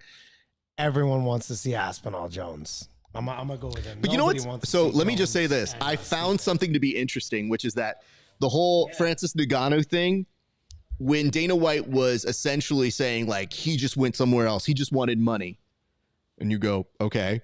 So are you alleging you wouldn't pay him more money? No, see, the argument got refixed. And then Dana goes, well, the fight everybody wants to see is Jones Aspinall. And I go, is that all it took? We're here now. Great. So now you want to admit that people want to see that. So we'll see. I just feel the only thing I don't want to see is John Jones. Call it a day in a couple weeks. So we'll do that. Agreed with that. Gentlemen, Fight Pass Invitational, December 5th. I'll have to remember that. Okay, great. So we do have another unfortunate toast to do. And because the table is too sad, I will take this one upon myself. So I'll do this one because I feel like this is heavy lifting that nobody really wants to do. Raph. I'm out of beer, brother. Does somebody have a beer they can loan him? I'll take a sip in honor of Normally it's bad luck to do that, but there's no more we can do to Max Holloway, so I don't feel like it's anything we can really do. And plus, you've gone 0 to 5, so maybe we need to reverse Uno the I'm down bad, Raph. Maybe bad luck is good for him. So I'm ready to go to Korean barbecue, honestly. we have 2 things to take care of in terms of business here. Yo, don't tell me it's a good time. I know Nico's down. I'm doing it. Raph is If we got a down. couple people down, I'm in. Let's go. I need a. Lior's down. What about you? All right, gentlemen, He just had McDonald's. All right, let's do the toast. let's do this toast very quickly. Milton, focus. You know what I need? I need like shining lights that I just put into their things. We're getting there. All right. Bring it back. All right, guys, here we go. So this toast goes out to the champ, Ilia Topuria. Congratulations, man. I have to say this. It was a heavy task to go out against a fan favorite.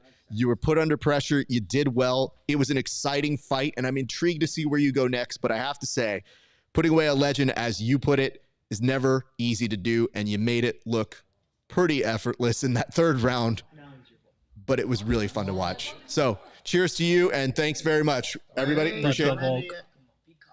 Remember, we got one more toast. We said we leave it to the end. I was leaving it to the end, but that's why we're doing this one. So you cheers this one. Making sure, Coach. I know you're on it, but it seems a little sad. No, it's fine. I want to make sure. All right, guys. All Hey, right. shut the fuck up. All right. Last toast. Last toast. I'm going to ask the man in charge here to take this one, but I believe we did not give recognition to the other member that represented Mama just a short time ago, and I would love to hear about it. So, Coach, would you mind taking the honors of toasting another one of our members here? Yes, sir. We had the youngest one here, Angel, win for us. Made his opponent quit on the stool, and then we had his boyfriend take the reins after. Big Daddy Julian has been killing it in the gym, been killing it as a coach, been murdering my adults, been absolutely a monster coach with the kids. All the kids love him. He's been amazing. He's a phenomenal coach. Inside the gym, he's amazing. 10 out of 10 student. Anything else? I mean, I couldn't ask for anything else. So his 3rd fight this year, 3rd fight in like 4 months. So we went back to back to back. I tell him to do something. He tells me, Coach, how high. So shout out to Julian for winning on that same card with Angel. Cheers to that. Cheers. And with that being said, they will both be back December 6th. Yeah. All right, so both Angel and Julian will be fighting December 6th on IFS. Let's go. Let's go. We have Adrian fighting on that card as well. And then I think we have another younger student, Miroslav, on that card too. So hopefully we can get a couple more of my fighters. Hopefully we can get Sasha to find his balls again and do another competition. But you know, Sasha's old; he's retired. I'll so give $100 anyone who can find Sasha's balls. Adding a mark for that one. Tracking machine, $100. all right, cheers to that. Thank you, Coach Good Rapp. mama, Thank baby. you, the Grappling Hour. Thank you for him always hosting us. These are always our favorite events. You know, we go home, we'll watch the fights at home in our living rooms. They're awesome times, but it's always a better time sitting next to Coach Raff. We love these. We've just been busy. Otherwise, we'd be doing these more often. But, yeah, thank you, Grappling Hour. Thank you, Coach Raff. Please subscribe on Patreon. Please just hit a follow or a like on YouTube or Instagram. Easy. Costs no money. And he has a free Patreon follow. So follow that, too. That costs you no money. Fuck the Salem Red Sox, and that's all I have to say. So no, who's saying oh no to that? No, we're good here. Yeah, good shout out. We're good. Yeah. So let me go ahead and back clean up here. Our thanks to everybody who was watching in. I know a lot of you still on Twitter. Thank you so much for that. That's wonderful to see. I just want to say this very quickly. You know, we have an incredible team here. How are you on mute and still being able to be heard? It's an incredible ability. No, I understand that. Yeah, we're probably getting caught on another microphone. No. You're getting caught on the main host microphone. So thank you guys so much for tuning in. A few quick reminders. We will be out in Vegas November 2nd through the 9th. So we'll be out there for the next season of the PGF. Yours truly will be hosting the pre and the post show elements for that. I'll be doing my best. Karen, Brian, shout out KB. We love you so much. I hope you're doing well. But super stoked for that. We're going to be able to bring you some of the best action. 20 athletes. What's that? Brother, no, we love her. No, she's the shit. I love her. I know she's a shit. Thank you. That's very sweet. What I can say to you is this. At the PGF, they will be giving out $100,000 to the winning team. And for an extra few bucks, 8-man tournaments that all takes place November 3rd through November 8th. So be out there. And I'm very excited that I'm unfortunately missing John Fitch coming out here at the gym. That's going to be unfortunate. I'm going to miss that. But much love and respect to John Fitch. We're excited to see you come to the gym. And then stay tuned to see if we'll be back here maybe in December. We don't quite know yet. But if the opportunity does make itself available, I know there's a fight week that is also on the December 14th. That next Saturday, we'll see who's on that card. But if this is the last time we are here for this year, just know in 2025, we will be back for more shenanigans. So we appreciate you guys. Thank you so much for tuning in. It has been a great day for grappling. We'll see you back on the mats.